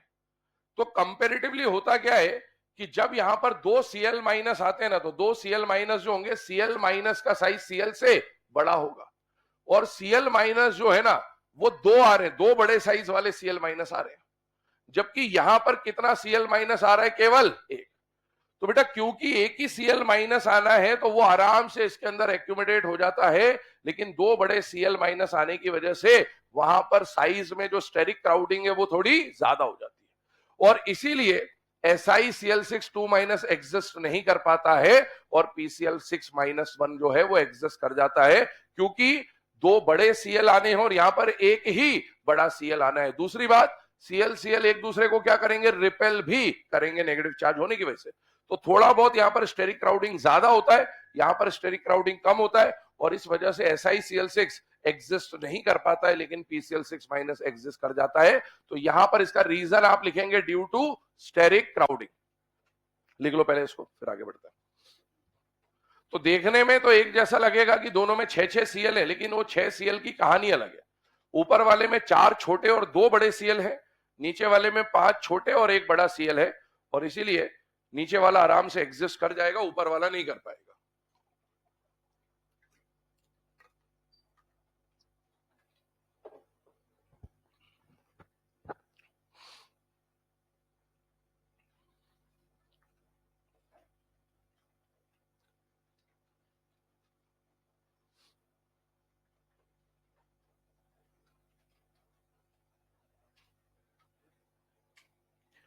चलिए, है ना। अब ये 9th और 10th वाले केस को समझने के बाद आगे बढ़ते हैं 11, 12, 13, 14 पे। एक टर्म हमारे सिलेबस में हमको देखने को मिल सकती है, और वो टर्म होता है बेटा पॉलीहेलाइड आयन। पॉलीहेलाइड आयन। अब ये पॉलीहेलाइड आयन क्या है, इसका मीनिंग क्या है, आइए उसको समझते हैं। पॉलीहेलाइड आयन कहने का मतलब ये है कि अगर हम बोलते हैं हेलाइड आयन, तो हेलाइड आयन का मतलब होता है कि we are talking about X minus. जैसे F माइनस को आप क्या बोलते हो, फ्लोराइड, क्लोराइड, ब्रोमाइड और आयोडाइड। तो ये जो फ्लोराइड, क्लोराइड, ब्रोमाइड, आयोडाइड है ना, इनको क्या बोला जाता है बेटा, हेलाइड आयन। लेकिन वहां पर जो अभी हमने टर्म लिखा उसमें हेलाइड लिखा है या पॉलीहेलाइड लिखा है, पॉलीहेलाइड। जब भी ये इस तरह से बन जाए, यहां पर देखिएगा ये मोनो एटॉमिक है और ये पॉली एटॉमिक है। मोनो एटॉमिक आयन को मोनोहेलाइड या फिर सिर्फ हेलाइड बोल देते हैं। यहां पर 3 है तो इसको ट्राई हेलाइड या फिर पॉलीहेलाइड आयन कहा जाता है। जैसे मान लीजिए कभी आपको बोल दिया जाए F3 माइनस या Cl3 माइनस या Br3 माइनस या I3 माइनस, तो है तो ये इस तरह से ही दिख रहे हैं, हेलाइड की तरह दिख रहे हैं, लेकिन एक एटम नहीं है, एक से ज्यादा है। तो इन आयन को हम लोग क्या बोल देंगे बेटा, पॉलीहेलाइड आयन। जैसे इसको बोला जाएगा पॉलीफ्लोराइड, इसको बोला जाएगा पॉलीक्लोराइड, इसको बोला जाएगा पॉलीब्रोमाइड और उसको बोला जाएगा पॉलीआयोडाइड। इनमें से पॉलीब्रोमाइड और पॉलीआयोडाइड एग्जिस्ट करते हैं, लेकिन पॉलीक्लोराइड और पॉलीफ्लोराइड एग्जिस्ट नहीं करते। आइए उसी के ऊपर अब हमें चर्चा करनी है। सबसे पहले दिस इज पॉलीफ्लोराइड, पॉलीक्लोराइड, पॉलीब्रोमाइड, पॉलीआयोडाइड। ये बना कैसे? आपने F minus, Cl minus, Br minus, I minus को इनके न्यूट्रल मॉलिक्यूल के साथ जोड़ दिया, तो बेटा ये बन जाएगा F3 minus 1, Cl3 minus 1, Br3 minus 1 और I3 माइनस 1। अगर हम बात करें तो ये यहां पर जितने भी हेलाइड आयन हैं, ये सब किसकी तरह काम करेंगे बेटा, लुईस बेस, और सामने वाला किसकी तरह काम करेगा, लुईस एसिड। तो इसको Lewis base, Lewis base, Lewis base और लुईस बेस की तरह काम करना है, क्योंकि इनके पास ऑक्टेट भी पूरा है और लोन पेयर भी है। अगर सामने वाला लुईस एसिड की तरह काम कर जाए, इसका मतलब है कि ये कंपाउंड एग्जिस्ट कर जाएंगे, और अगर सामने वाला उनका लोन पेयर एक्सेप्ट ना कर पाए, इसका मतलब है ये कंपाउंड एग्जिस्ट नहीं करेंगे। अब आइए उसी पे हमको चर्चा करनी कि भाई कौन लोन पेयर एक्सेप्ट कर पाएगा और कौन नहीं कर पाएगा। पहली बात, F माइनस अपना लोन पेयर देना चाहता है, लेकिन F वो लोन पेयर ले नहीं सकता। कारण क्या है? एब्सेंस ऑफ डी ऑर्बिटल या एब्सेंस ऑफ वेकेंट ऑर्बिटल। इसके पास डी ऑर्बिटल होता ही नहीं है। फ्लोरीन का अगर आप बॉन्डिंग का पैटर्न याद करें, तो फ्लोरीन के पास बेटा अपने एक ही अनपेयर्ड इलेक्ट्रॉन होता है। तो जब F2 बना होगा, तो F2 बनते समय फ्लोरीन का बॉन्ड किससे बनता है, फ्लोरीन से। और फ्लोरीन के पास कहानी कुछ इस तरह की होती है, और इस फ्लोरीन की कहानी भी कुछ इस तरह की होती है। इसके पास कोई भी खाली डब्बा है ही नहीं। Fluorine atomic number 9, configuration 2s2 2p5। क्या मतलब तुमको इतना समझाने का?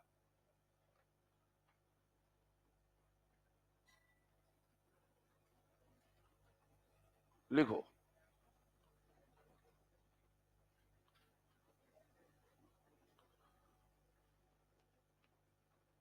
लिखो फटाफट।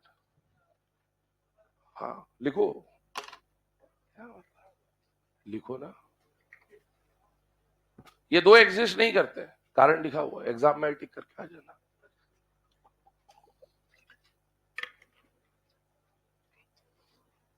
जैसे पढ़ोगे वैसी पढ़ाई ना।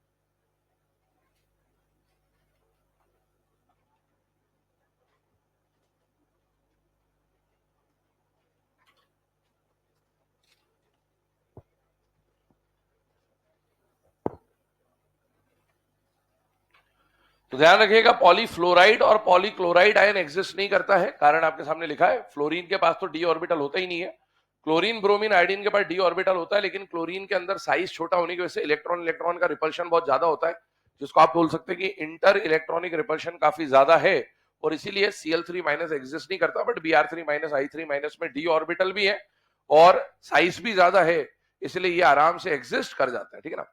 इसमें से जो 14th वाला केस है, ये आपको एक रिएक्शन के फॉर्म में मेनली देखने को मिलता है, और वो रिएक्शन कुछ इस तरह की होती है कि जब आप Ki का रिएक्शन I2 से कराते हैं तो फॉर्मेशन होता है बेटा Ki3 का।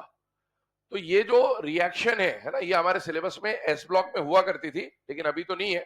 तो आप इसमें से बस K प्लस और K प्लस अगर हटा दें तो ये रिएक्शन क्या बन जाती है बेटा कि I2 का रिएक्शन जब आप I माइनस से कराएंगे तो किसका फॉर्मेशन होगा, I3 माइनस का, जिसको पॉली आयोडाइड आयन बोला जाता है। और इस पॉली आयोडाइड आयन के बारे में आगे जाके आप हाइब्रिडाइजेशन, शेप ज्योमेट्री वगैरह वगैरह बहुत सारी चीजें आपको पढ़नी भी होती है।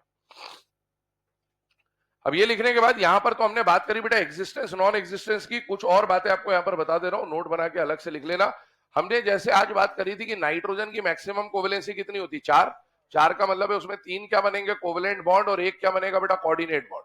तो एक और बात यहां पर ऐसी है, नाइट्रोजन के अलावा ऑक्सीजन के बारे में कभी पूछा जाए तो बेटा ऑक्सीजन का याद करिए, हमने पिछली क्लास में कोवेलेंसी जो पढ़ा था वो क्या पढ़ा था, 2, है ना, कि ऑक्सीजन का कोवेलेंसी 2 हो सकता है, लेकिन ये एक्सपांड नहीं कर पा रहा था, तो 4 और 6 नहीं हो पा रहा था। क्यों नहीं हो पा रहा था, क्योंकि ऑक्सीजन के बाद 2 लोन पेयर तो थे लेकिन खाली डब्बे नहीं थे। पर क्या आज हमने सीखा कि लोन पेयर की मदद से कोऑर्डिनेट बॉन्ड भी बनाए जा सकते, तो यस, इसका मतलब है इसके पास 2 अनपेयर्ड इलेक्ट्रॉन है तो 2 तो कोवेलेंट बॉन्ड बना लेगा, और 2 लोन पेयर है तो 2 क्या बना लेगा, कोऑर्डिनेट बॉन्ड। मतलब ऑक्सीजन की मैक्सिमम कोवेलेंसी भी 4 होती है। बात एनसीईआरटी में लिखी हुई है, पी ब्लॉक ग्रुप नंबर 16 में लिखिएगा statement. Maximum covalency of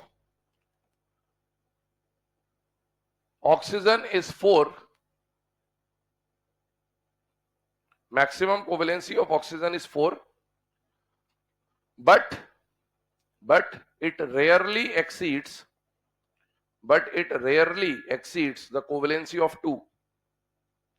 But it rarely exceeds the covalency of 2. इसका मतलब ये हुआ कि ऑक्सीजन ज्यादा से ज्यादा कितने बॉन्ड बना सकता है, 4 बना सकता है। लेकिन प्रैक्टिकली जब हम देखते हैं, या बहुत सारे एग्जांपल जब हम देखते हैं, तो मोस्ट ऑफ द टाइम आपको ऑक्सीजन 2 बॉन्ड बनाते हुए ही दिख रहा होगा। Rarely exceeds the covalency of 2, मतलब कभी कभार 3 बना लेगा, कभी कभार 4 बना लेगा, लेकिन बहुत कम प्रोबेबिलिटी होती है। जैसे 3 कहां पर बना रहा होगा, हाइड्रोनियम आयन H3O+, तो वहां पर ऑक्सीजन 3 हाइड्रोजन के साथ बॉन्ड बनाता है। ओजोन, तो ओजोन में एक जगह डबल बॉन्ड बनता है और एक जगह कोऑर्डिनेट बॉन्ड बनता है। 4 वाला कौन सा केस है, 4 वाला एग्जांपल आपके सिलेबस में है नहीं वैसे तो, पर ये बैक बॉन्डिंग जब अपन पढ़ते हैं तो बैक बॉन्डिंग के समय पे 4 वाली बात आएगी, तो वहां पर बताएंगे आपको। तो ये पॉइंट एनसीईआरटी का, इसको ध्यान रखें। इसके अलावा कुछ और मॉलिक्यूल्स पे बात कर ले तो ध्यान सुनिएगा। मान लीजिए आपको दिया जाए जर्मेनियम और टिन, मुझे बताइए क्या ये दोनों कार्बन फैमिली के मेंबर हैं या नहीं है, काशी गए संत प्रभु। तो इन दोनों एलिमेंट्स पे बात हो रही है। कार्बन सेकंड पीरियड का, सेकंड पीरियड का मैक्सिमम कोऑर्डिनेशन नंबर 4 है, थर्ड पीरियड का मैक्सिमम कोऑर्डिनेशन नंबर 6, तो इनका कोऑर्डिनेशन कम से कम 6 या 6 से ज्यादा ही होगा। थर्ड और फोर्थ पीरियड का मैक्सिमम कोऑर्डिनेशन नंबर 6 ही होता है, दोनों गई, तो ये 6 और ये 6 से ज्यादा 8 10 भी बना सकता है। अब है क्या कि आपको एक मॉलिक्यूल दिया हुआ है एनसीईआरटी ग्रुप नंबर 14 के अंदर, ये दो, ध्यान से देख लीजिए।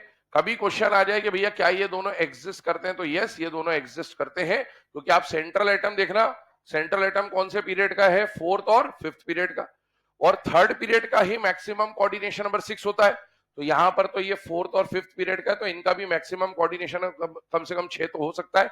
साइड एटम जो है, ये वाला साइड एटम इससे छोटा ही है, क्योंकि ये फोर्थ पीरियड का और ये थर्ड पीरियड का है। और यहां पर भी साइड एटम OH है, याद करिए OH 10 इलेक्ट्रॉन वाला आयन है और कंपैरेटिवली छोटा होता है। तो कभी ये आयन दिख जाए कि क्या ये एग्जिस्ट करते हैं कि नहीं करते हैं, तो डायरेक्टली हमको पता होना चाहिए, क्योंकि हमको मेनली सेकंड और थर्ड पीरियड पढ़ना होता है। लेकिन ये आयन एनसीईआरटी ग्रुप 14 के अंदर मेंशन्ड है, तो कभी भी आपसे पूछा जा सकता है कि क्या ये आयन एग्जिस्ट करते हैं या नहीं करते, तो yes they do exist.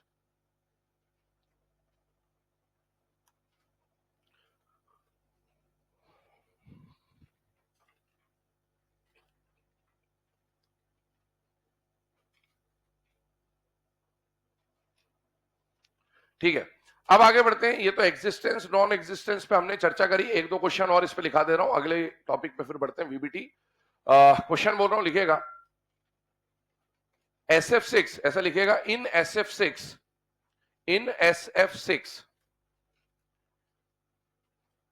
sulfur is in which excited state? Sulfur is in which excited state?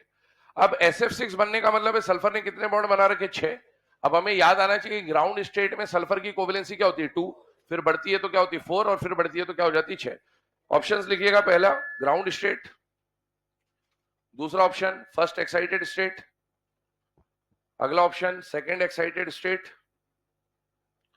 अगला option third excited state.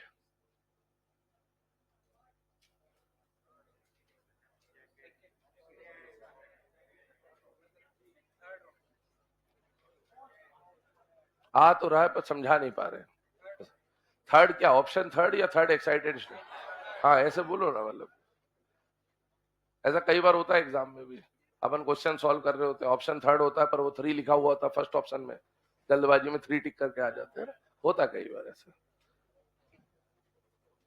Silly mistake. Correct answer is option number third, second excited state, है ना। अगला question लिखिएगा, which of the following does not exist? Which of the following does not exist? पहला option लिखिएगा BF6 3- boron के साथ, है ना, BF6 3-। अगला लिखिएगा AlF6 3-। अगला लिखिएगा SN, ऐसा लिखिए, हाँ चलो SN लिख लिया ना, SNOH6, ये जो अभी लिखे थे बोर्ड पे, SNOH6 2-, SNOH6 2-। और अगला लिखे GeCl6 2-। कौन एग्जिस्ट नहीं करेगा? फर्स्ट, है ना। एग्जाम में ऑलरेडी ये क्वेश्चन आया हुआ भी है, जिसमें बोरॉन के ही ग्रुप दिए थे, बोरॉन, एल्यूमिनियम, गैलियम और इंडियम, और उनके सबके 6 के साथ और 3-3- दिए हुए थे। तो हमें पता होना चाहिए कि बोरॉन का मैक्सिमम कोऑर्डिनेशन नंबर 4 ही हो सकता है, 4 से ज्यादा हो नहीं सकता, और इसीलिए वो एग्जिस्ट नहीं करेगा, है ना। चलिए अगले हेडिंग डालिएगा, VBT valence bond theory. VBT valence bond theory.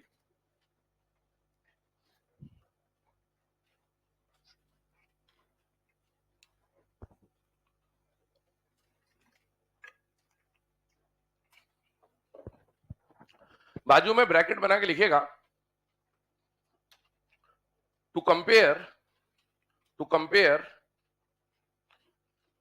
Bond strength, bond stability, to compare bond strength, bond stability, bond energy between, to compare bond strength, bond stability, bond energy between sigma bonds oblique pi bonds।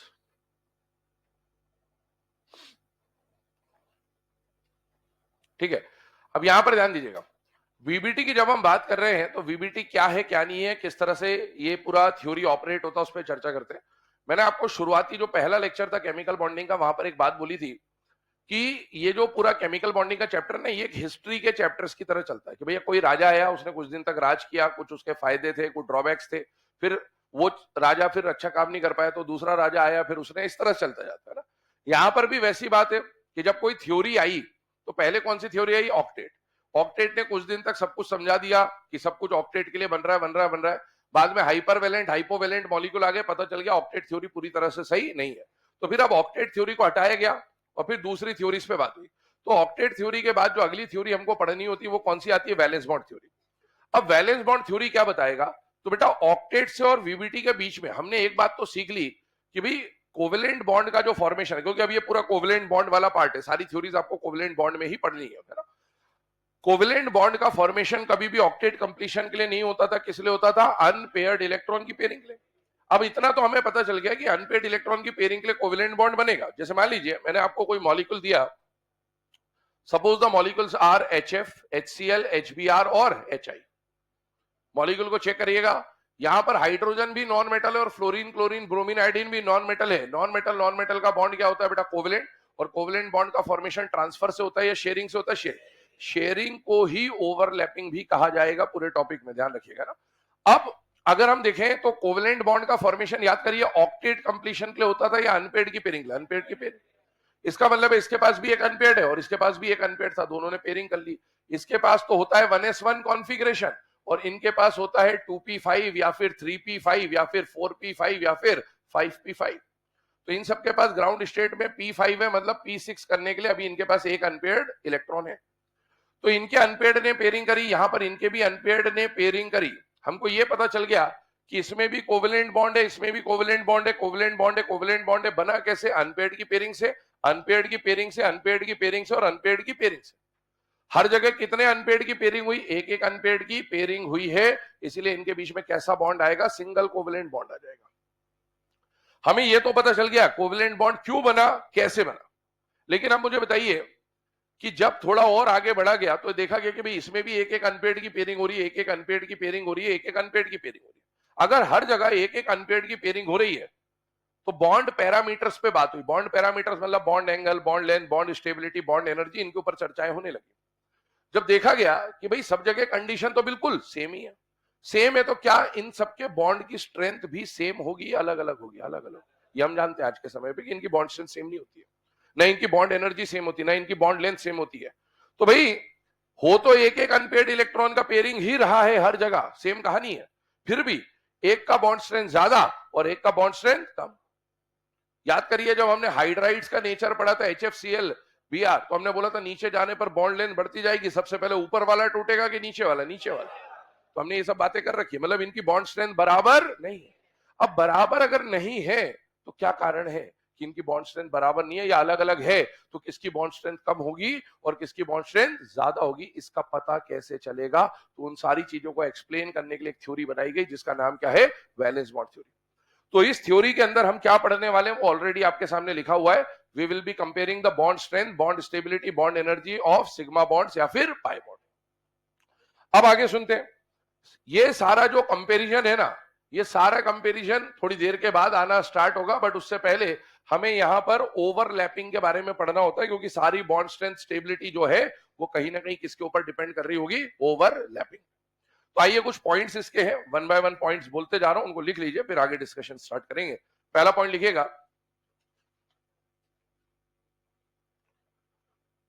Covalent bond is directional in nature. Covalent bond is directional in nature. पहली बात याद करिएगा, जब हमने ionic bond पढ़ा था तो ionic bond के लिए हमने लिखा था कि आयनिक बॉन्ड नॉन डायरेक्शनल होता है, जबकि कोवेलेंट बॉन्ड हम लोग क्या लिख रहे हैं? डायरेक्शनल, है ना। क्यों है डायरेक्शनल? अभी उस पर चर्चा हो जाएगी ओवरलैपिंग पे। सेकंड पॉइंट लिखिएगा, covalent bond is formed for pairing of unpaired electron. Covalent bond is formed for pairing of unpaired electron. ये हम ऑलरेडी डिस्कस कर चुके हैं कि कोवेलेंट बॉन्ड का फॉर्मेशन जो होता है वो अनपेयर्ड इलेक्ट्रॉन की पेयरिंग के लिए होता है, उसका ऑक्टेट से कोई लेना देना नहीं होता है। अगला पॉइंट लिखें, covalent bond is formed bye overlapping of orbitals having unpaired electrons. Covalent bond is formed by overlapping of orbitals having unpaired electrons. मतलब ये हुआ कि अभी जिसको हम सिर्फ इतना बोल रहे थे कि कोवेलेंट बॉन्ड का फॉर्मेशन पेयरिंग से होता है, उस पेयरिंग को अब हम लोग यहां पर डिटेल में बोल रहे हैं कि पेयरिंग का मतलब क्या हो गया? अनपेयर्ड इलेक्ट्रॉन की पेयरिंग। अनपेयर्ड इलेक्ट्रॉन की पेयरिंग के लिए दो ऑर्बिटल्स को आपस में क्या करना पड़ेगा? ओवरलैप। कहने का मतलब क्या है? देखिए इधर HF की अगर हम बात करें तो हाइड्रोजन का जो अनपेयर्ड इलेक्ट्रॉन होता है वो किसमें होता है? 1s में। और फ्लोरीन का जब आप कॉन्फ़िगरेशन लिखते हैं तो हम लोग क्या बोल रहे हैं कि ये है 2s और ये है 2p। 2s में इसके कितने इलेक्ट्रॉन होते हैं? 2। और 2p में कितने इलेक्ट्रॉन होते हैं? 5। तो इसका ये जो अनपेयर्ड इलेक्ट्रॉन वाला ऑर्बिटल और इसका ये जो अनपेयर्ड इलेक्ट्रॉन वाला ऑर्बिटल है, इनको दोनों को कुछ इस तरह से आना पड़ेगा, कुछ इस डायरेक्शन में आना पड़ेगा कि ये और ये एक दूसरे से क्या हो जाए? ओवरलैप। ओवरलैप होने के बाद क्या दिखेगा कि ये डब्बे को उठा के इसके ऊपर रख दो, ऊपर रख दोगे तो ये एक डब्बा जब दूसरे के ऊपर आएगा इसके इलेक्ट्रॉन का स्पिन ऑटोमेटिकली रिवर्स हो जाएगा, क्योंकि एक डब्बे में आने वाले दोनों इलेक्ट्रॉन का स्पिन सेम नहीं होता। तो ये जैसे ही इसके ऊपर आएगा तो देखने में ऐसा लगेगा कि डब्बा तो एक ही है, लेकिन इलेक्ट्रॉन कितने आ गए, 2। इसी को हम ऐसा बोल देंगे कि दोनों ने ओवरलैप करके क्या कर ली है, पेयरिंग ऑफ इलेक्ट्रॉन। ये इसके साथ ओवरलैप कर जाएगा, इसे कंडीशन बना लेगा। तो बेटा कोवेलेंट बॉन्ड का फॉर्मेशन जो होगा वो पेयरिंग से होगा। पेयरिंग का मतलब है एक्चुअल में ओवरलैपिंग के बारे में हम लोग बात कर रहे हैं।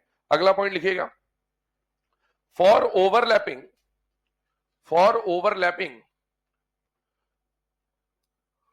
orbitals must approach towards each other. For overlapping, orbitals must approach towards each other in a particular direction.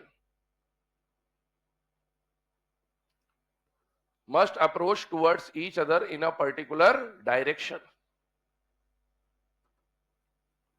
इसका मतलब क्या हुआ कि भाई जो भी ऑर्बिटल ओवरलैपिंग करने जा रहे, जैसे मैंने अभी HF बनाया था, तो हाइड्रोजन का जो ऑर्बिटल है और फ्लोरीन का जो ऑर्बिटल है, जिनको ओवरलैप करना है उनको किसी पर्टिकुलर डायरेक्शन में एक दूसरे की तरफ आना पड़ेगा, तभी जाके क्या होगी, ओवरलैपिंग। मान लीजिए आप दो एटम्स की ओवरलैपिंग कराना चाहते हैं, ये H है, ये F है। अब इस पूरे टॉपिक में हम ऐसा भी बोल सकते हैं कि दो एटम की ओवरलैपिंग हो रही है, या हम ऐसा भी बोल सकते हैं कि दो ऑर्बिटल्स की ओवरलैपिंग हो रही। बात एक ही है, एटम के अंदर ही कौन बैठा हुआ है, ऑर्बिटल। जब हम बोल रहे हैं कि दो एटम या दो ऑर्बिटल को ओवरलैप करना है, ओवरलैपिंग वही करेगा जिसके पास क्या होगा, अनपेयर्ड इलेक्ट्रॉन। पहली बात ये ध्यान रखिएगा ना। अब ओवरलैपिंग करने के लिए क्या होगा कि ये एटम और ये एटम को अगर ओवरलैप करना है तो ऐसा तो हो नहीं सकता ना कि ये इधर चला जाए और ये इधर चला जाए और ओवरलैपिंग हो जाएगी, पॉसिबल ही नहीं है। ओवरलैपिंग के लिए दोनों एटम को एक दूसरे के तरफ आना पड़ेगा, they must approach towards each other. लेकिन जब अप्रोच करेंगे ना एक दूसरे की तरफ तो उसका कोई डायरेक्शन होगा। इस पूरे कॉन्सेप्ट में ओवरलैपिंग में एक टर्म आएगी हमारे सामने, टर्म का नाम होता है इंटर न्यूक्लियर एक्सिस। क्या टर्म होता है? तो ये जो दो ऑर्बिटल होंगे ना, ये एक दूसरे की तरफ जब आएंगे तो आने का कोई एक डायरेक्शन होगा। डायरेक्शन या तो एक्स एक्सिस होगा, या तो वाई एक्सिस होगा, या फिर जेड एक्सिस होगा। जिस डायरेक्शन में ऑर्बिटल एक दूसरे की तरफ आएंगे उस एक्सिस को हम लोग एक नाम दे देंगे। क्या नाम देंगे? Inter nuclear axis. तो ऑर्बिटल को एक दूसरे की तरफ किसी पर्टिकुलर डायरेक्शन में आना पड़ेगा, तभी जाके उनकी क्या होगी, ओवरलैपिंग। और इसीलिए कोवेलेंट बॉन्ड को क्या बोला गया है, डायरेक्शनल बोला गया है, क्योंकि ओवरलैपिंग करने के लिए उनको किसी ना किसी डायरेक्शन में आना जरूरी है। आयनिक बॉन्ड में डायरेक्शन का कोई रोल नहीं था। क्यों नहीं था? क्योंकि मैंने बोला था जब NaCl था तो Na के ऊपर अगर प्लस है तो पूरी जगह फैला हुआ है, तो Cl को X, Y या Z पे आने की जरूरत नहीं थी। Cl यहाँ कहीं भी आ जाए, अट्रैक्शन तो होगा, लेकिन यहाँ ओवरलैपिंग के लिए कहीं भी नहीं आ सकता। ओवरलैपिंग के लिए एक पर्टिकुलर डायरेक्शन में ही एक दूसरे की तरफ आना जरूरी है। अगला पॉइंट लिखिएगा, strength of covalent bond. Strength of covalent bond ये लिखिएगा, directly proportional to extent of overlapping.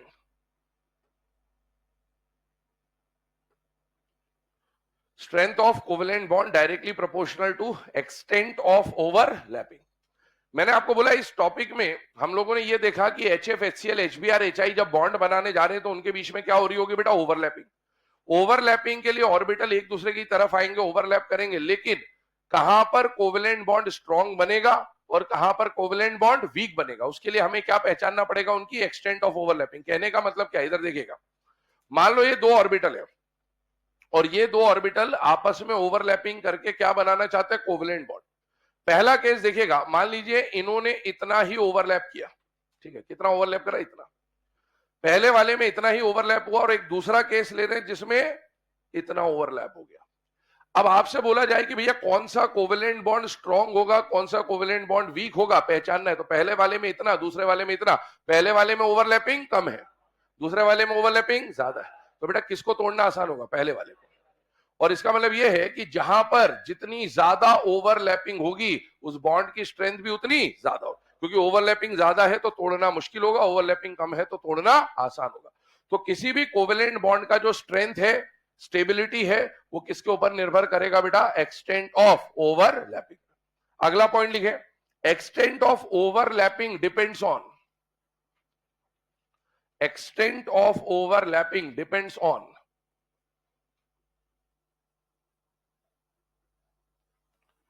extent of overlapping depends on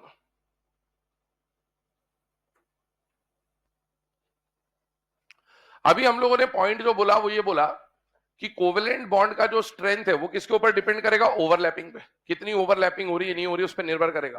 पर हमें कैसे पता चलेगा, अभी तो मैंने बस यूं दिखा दिया आपको कि एक में ओवरलैपिंग कम है एक में ओवरलैपिंग ज्यादा है, लेकिन एग्जाम में कभी भी कोई मॉलिक्यूल दिया जाएगा तो हमें कैसे पता चलेगा कि कहां पर एक्सटेंट ऑफ ओवरलैपिंग कम है और कहां पर एक्सटेंट ऑफ ओवरलैपिंग ज्यादा है। तो आइए उसके ऊपर चर्चा करेंगे। यहां पर एक फ्लो चार्ट बना रहा हूं, ध्यान से देखिएगा। एक्सटेंट ऑफ ओवरलैपिंग दो मेन फैक्टर्स के ऊपर डिपेंड करता है। पहला, नेचर ऑफ ऑर्बिटल, और दूसरा नेचर ऑफ ओवरलैपिंग या टाइप ऑफ ओवरलैपिंग। और नेचर ऑफ ऑर्बिटल की अगर हम लोग बात करें तो ऑर्बिटल कहने का मतलब है चार ही ऑर्बिटल हमारे काम में आते हैं, एसपीडीएफ। तो इनको दो कैटेगरी में डिवाइड कर रहे हैं हम लोग यहां पर, डायरेक्शनल एंड नॉन डायरेक्शनल में। एस ऑर्बिटल जो होता है ना, इसको नॉन डायरेक्शनल माना जाता है, और पीडीएफ जो ऑर्बिटल है इनको एटॉमिक स्ट्रक्चर में आपको बता दी जाती है बातें कि ये कैसे होते हैं, डायरेक्शनल क्यों होते हैं, अभी एक बार और डिस्कस कर लेंगे इसको। और नेचर ऑफ ओवरलैपिंग की बात करें तो दो तरह की ओवरलैपिंग हम लोग पढ़ते हैं। एक होता है को एक्सियल ओवरलैपिंग, जिसे एंड टू एंड ओवरलैपिंग का नाम भी दिया जाता है, और एक होता है बेटा को लैटरल ओवरलैपिंग, जिसे साइड वाइज ओवरलैपिंग भी कहा जाता है। अब एक बात देखना यहां पर ध्यान से, पहले फ्लोचार्ट बन जान दीजिए, उसके बाद लिखिएगा nature of orbital, nature of overlapping. Nature of orbital में दो तरह के ऑर्बिटल के बारे में बात करी, पहला है नॉन डायरेक्शनल ऑर्बिटल, दूसरा है डायरेक्शनल ऑर्बिटल। नॉन डायरेक्शनल किसको बोला गया, एस को, मतलब एस ऑर्बिटल कहीं पर भी ओवरलैपिंग करके आएगा, ये करने आएगा तो आप उसको ये मानोगे कि वो नॉन डायरेक्शनल है। क्यों बोला गया, ध्यान सुनिएगा। एस में कितना डब्बा होता है, एक, पी में 3, डी में 5, एफ में 7। एस का जब आप ऑर्बिटल पढ़ते हो तो आप कुछ भी उसके साथ नाम नहीं पढ़ते हो। जैसे पी के साथ जब आप 3 डब्बे पढ़ते हो तो आप बोलते हो P X, P Y, P Z. S के साथ एक्स वाई जेड कुछ भी नहीं लगाया जाता, क्योंकि एस का शेप कैसा होता है, स्फेरिकल। स्फीयर को अगर आप अज्यूम करो तो स्फीयर का अगर आप सेंटर लो तो एक्स में भी उतना ही है, वाई में भी उतना ही है, और जेड में भी उतना ही है। तो एस का कोई पर्टिकुलर डायरेक्शन होता ही नहीं, वो एक्स वाई जेड तीनों पे होता है, और इसीलिए एस को क्या माना गया है, नॉन डायरेक्शनल, क्योंकि इसके साथ आप एक्स वाई या जेड कोई एक पर्टिकुलर एक्सिस या कोई एक पर्टिकुलर प्लेन एसोसिएट नहीं कर सकते। जबकि पीएक्स पीवाई पीजेड लिखने का मतलब क्या होता था कि पीएक्स पीवाई पीजेड लिखने का मतलब है कि P orbital along the x axis, इसका डायरेक्शन पक्का है। पी का शेप कैसा होता है, डम्बल। मान लो इसको एक्स एक्सिस माना है तो पीएक्स कहने का मतलब यही होगा और कुछ नहीं हो सकता। पी वाई कहने का मतलब है यही होगा और कुछ नहीं हो सकता। पी जेड कहने का मतलब है यही होगा और कुछ नहीं हो सकता। तो P के साथ या D के साथ या F के साथ X, Y, Z कुछ ना कुछ लिखा हुआ आता है, इसका मतलब है कि वो पर्टिकुलर किसी एक्सिस या प्लेन पर ही होते हैं, और इसीलिए उनको क्या बोला जाता है, डायरेक्शनल। जहां पर भी नॉन डायरेक्शनल ऑर्बिटल आएगा तो नॉन डायरेक्शनल का ओवरलैपिंग पे क्या इंफ्लुएंस होगा उस पर चर्चा कर रहे हैं। तो नॉन डायरेक्शनल जहां पर भी है वहां पर ओवरलैपिंग कम देखने को मिलेगी, और डायरेक्शनल जहां पर भी है वहां पर ओवरलैपिंग ज्यादा देखने को मिलेगी। इसका मतलब है कि नॉन डायरेक्शनल ऑर्बिटल कम ओवरलैप करते हैं और डायरेक्शनल ऑर्बिटल ज्यादा ओवरलैप करते हैं। लेकिन ये जो बात लिखी गई है ना, इसके साथ एक कंडीशन होती है, ये तभी वैलिड है जब शेल नंबर सेम हो। एक ही शेल के लिए बात कर रहे हो, शेल नंबर बदलेगा तो कहानी बदलेगी, वो आगे देखेंगे। अब बात ही आती है, मन में सवाल ही आता है कि सर इनका ओवरलैपिंग कम क्यों और इनका ओवरलैपिंग ज्यादा क्यों। तो कहानी कुछ ऐसी है कि भैया ओवरलैपिंग का मतलब है कि दो ऑर्बिटल एक दूसरे के साथ कितना पेनिट्रेट कर पा रहे हैं उतना बढ़िया ओवरलैपिंग होगा। कहानी ये कि आप, है ना, अभी ओलंपिक्स वगैरह चली रहे, शॉर्टपुट और जेवलिन से समझाते हैं उसको ना। मान लो शॉर्टपुट लिया, शॉर्टपुट का शेप कैसा होगा, एस जैसा स्फेरिकल, और जेवलिन लिया तो पी जैसा मान लो, है ना, पी ऐसा है, ये जेवलिन हो गया, तो पी का भी ऐसा ही मान लीजिए एक पर्टिकुलर एक्सिस पे। अब आप सोचिए, आप एक जगह पर खड़े होकर जब शॉर्टपुट को लेकर पूरा घूम फिर के फेंका आपने, कितनी दूर तक पेनिट्रेट करा, कम दूर तक जाएगा। लेकिन आप उसी फोर्स के साथ जब जेवलिन को फेंकेंगे तो क्या वो ज्यादा दूर तक जाएगा, यस। दोनों में अगर आप फोर्स सेम रखो ना, ये कम दूर तक जाता है और ये ज्यादा दूर तक जाता है। क्यों जाता है, क्योंकि इसमें एक्चुअल में स्फेरिकल होने की वजह से आपका जो फोर्स है वो 3 अलग अलग एक्सिस पे उसके कंपोनेंट्स बन जाते हैं। जबकि यहां पर जो P है ना, P का सारा फोर्स जो है या सारा जो इलेक्ट्रॉन डेंसिटी है वो एक ही एक्सिस पे है। तो इलेक्ट्रॉन डेंसिटी अगर फैल गई तो बॉन्ड स्ट्रॉन्ग नहीं बन पाएगा, ओवरलैपिंग अच्छा नहीं हो पाएगा। लेकिन यहां पर इलेक्ट्रॉन डेंसिटी एक ही एक्सिस पर होती है और इसीलिए वहां पर ओवरलैपिंग क्या होता है, ज्यादा। तो जो भी डायरेक्शनल ऑर्बिटल होता है उनमें पेनिट्रेशन ज्यादा होगा, ज्यादा दूर तक जाते हैं, ओवरलैपिंग ज्यादा कर पाते हैं। लेकिन जो स्फेरिकल होता है नॉन डायरेक्शनल, उसमें जब ओवरलैपिंग होगा तो वो ज्यादा दूर तक पेनिट्रेट नहीं कर पाएगा और इसीलिए नॉन डायरेक्शनल का ओवरलैपिंग खराब होता है कंपेरेटिवली और डायरेक्शनल का ओवरलैपिंग अच्छा होता है कंपेरेटिवली। लेकिन ध्यान रखिएगा, मैंने बोला है आपको कंडीशनल बात है, ऐसा तब होगा जब शेल नंबर क्या होगा, सेम। आगे आइए, सेकेंड नंबर का जो फैक्टर आता है वो आता है नेचर ऑफ ओवरलैपिंग। दो तरह की ओवरलैपिंग के नाम सुने होते हैं आपने, एक तो कोएक्सियल और एक कोलैटरल। कोएक्सियल को एक और नाम बोला गया है एंड टू एंड और कोलैटरल का एक और नाम बोला गया है साइड वाइज। बेटा कोएक्सियल ओवरलैपिंग से बनने वाला बॉन्ड होता है सिग्मा और कोलैटरल या साइड वाइज से बनने वाला बॉन्ड होता है पाई। एंड आई होप इतना सबको पता है कि सिग्मा और पाई में से ज्यादा स्ट्रॉन्ग कौन होता है, सिग्मा। ये भी कोवेलेंट बॉन्ड है, ये भी कोवेलेंट बॉन्ड है और अगर ये कोवेलेंट बॉन्ड स्ट्रॉन्ग है इसका मतलब है यहां पर एक्सटेंट ऑफ ओवरलैपिंग ज्यादा है और ये वीक है, इसका मतलब है यहां पर एक्सटेंट ऑफ ओवरलैपिंग कम है। तो बेटा कोएक्सियल वाले केस में जो ओवरलैपिंग का एक्सटेंट देखा जाएगा वो ज्यादा देखा जाएगा, तभी सिग्मा बॉन्ड स्ट्रॉन्ग होता है। और कोलैटरल में जो एक्सटेंट ऑफ ओवरलैपिंग देखा जाएगा वो कम देखा जाएगा। कारण क्या है वो अभी डिस्कस हो जाएगा, पहले फ्लो चार्ट बना लीजिए, पढ़ रहे हैं यही है अभी।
चलिए, है ना। अब ये जो फ्लो चार्ट बनाया बेटा अभी हम लोगों ने, इसमें जो सेकंड वाला पार्ट है नेचर ऑफ ओवरलैपिंग, है ना, टाइप ऑफ ओवरलैपिंग, अब यही हमें डिस्कस करना है कि दो तरह की ओवरलैपिंग होती है, एक होती है कोएक्सियल और एक होती है कोलैटरल।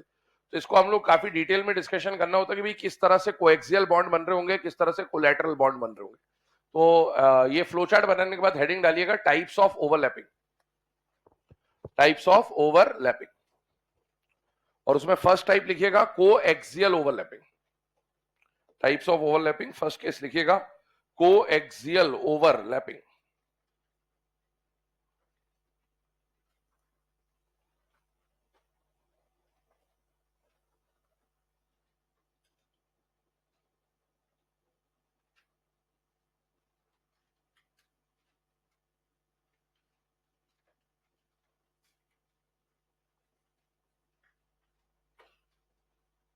कोएक्सियल ओवरलैपिंग का एक और नाम आपको बता दिया गया है, उसको क्या बोला जा सकता है बेटा, एंड टू एंड ओवरलैपिंग। ठीक है, लिखना स्टार्ट करेंगे इसके बारे में, दो तीन पॉइंट है। पहला पॉइंट लिखिएगा,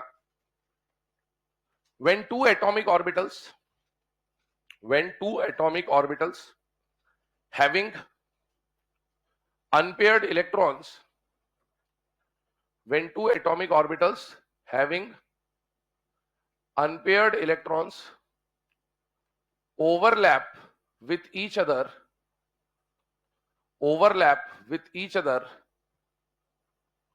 along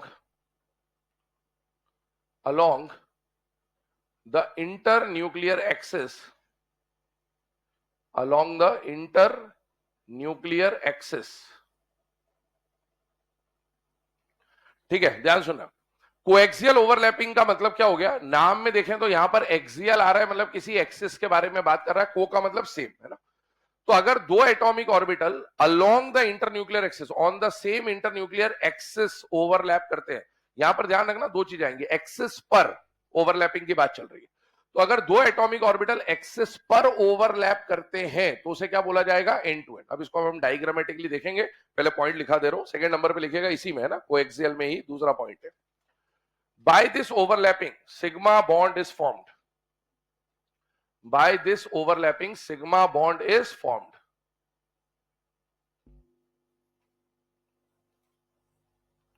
तीसरा पॉइंट यहां देखिएगा, इसको एक डायग्राम से रिप्रेजेंट कर रहे हैं।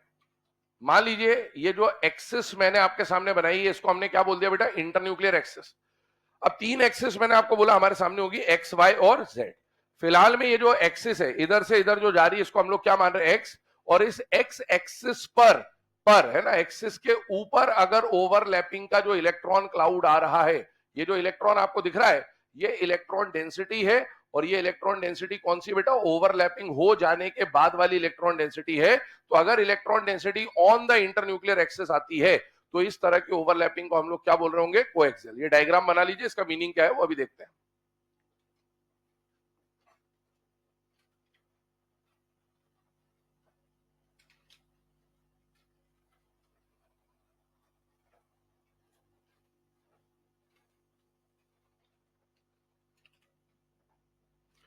इसके बाद अगला टाइप लिखिएगा, collateral oblique sideways overlapping, second type. इसके अंदर भी तीन पॉइंट आएंगे। साइडवाइज में क्या डिफरेंस आता है, तो बेटा इंटरन्यूक्लियर एक्सिस पर ओवरलैपिंग हो रही थी अभी, लेकिन साइडवाइज में जो ओवरलैपिंग होगी वो इंटरन्यूक्लियर एक्सिस के परपेंडिकुलर होती है। स्टेटमेंट बोल रहा हूं, लिखिएगा, when two atomic orbitals having unpaired electrons, when two atomic orbitals having unpaired electrons overlap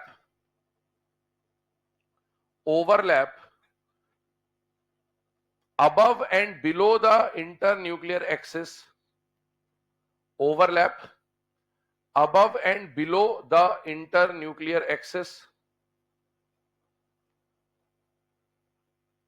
bracket में लिखिएगा, perpendicular to the internuclear axis. Above and below भी बोल सकते हैं, और इसका एक और टर्म यूज होता है, perpendicular to the internuclear axis. इसी में सेकेंड पॉइंट बनाइएगा, बाय दिस ओवरलैपिंग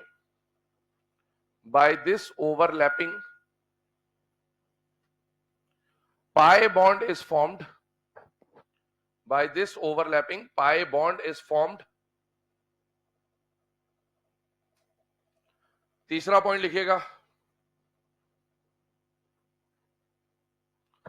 ये जो डायग्राम बना है इसको बनाना है ना। मान लीजिए ये इंटरन्यूक्लियर एक्सिस है, दो तरह की बात चलेगी, इंटरन्यूक्लियर एक्सिस पर ओवरलैपिंग और इंटरन्यूक्लियर एक्सिस के अबव एंड बिलो ओवरलैपिंग। अगर ओवरलैपिंग के बाद का जो इलेक्ट्रॉन क्लाउड है वो above and below the internuclear axis आपको दिख रहा है, मतलब इंटरन्यूक्लियर एक्सिस के परपेंडिकुलर दिख रहा है, तो इस तरह की ओवरलैपिंग को क्या बोला जाएगा बेटा, साइडवाइज या फिर कोलैटरल ओवरलैपिंग। तो डायग्राम बना ले, कोलैटरल या फिर साइडवाइज ओवरलैपिंग इसको कहा जाता है। अब दोनों ये जो डायग्राम हम लोगों ने बनाए हैं, इस डायग्राम का मीनिंग क्या है या ये किस तरह से ऑपरेट कर रहा होगा उसको अब हमको समझना है। बट उससे पहले एक यहां पर फ्लो चार्ट आपके सामने बना हुआ है, इस फ्लो चार्ट को ड्रॉ कर लें।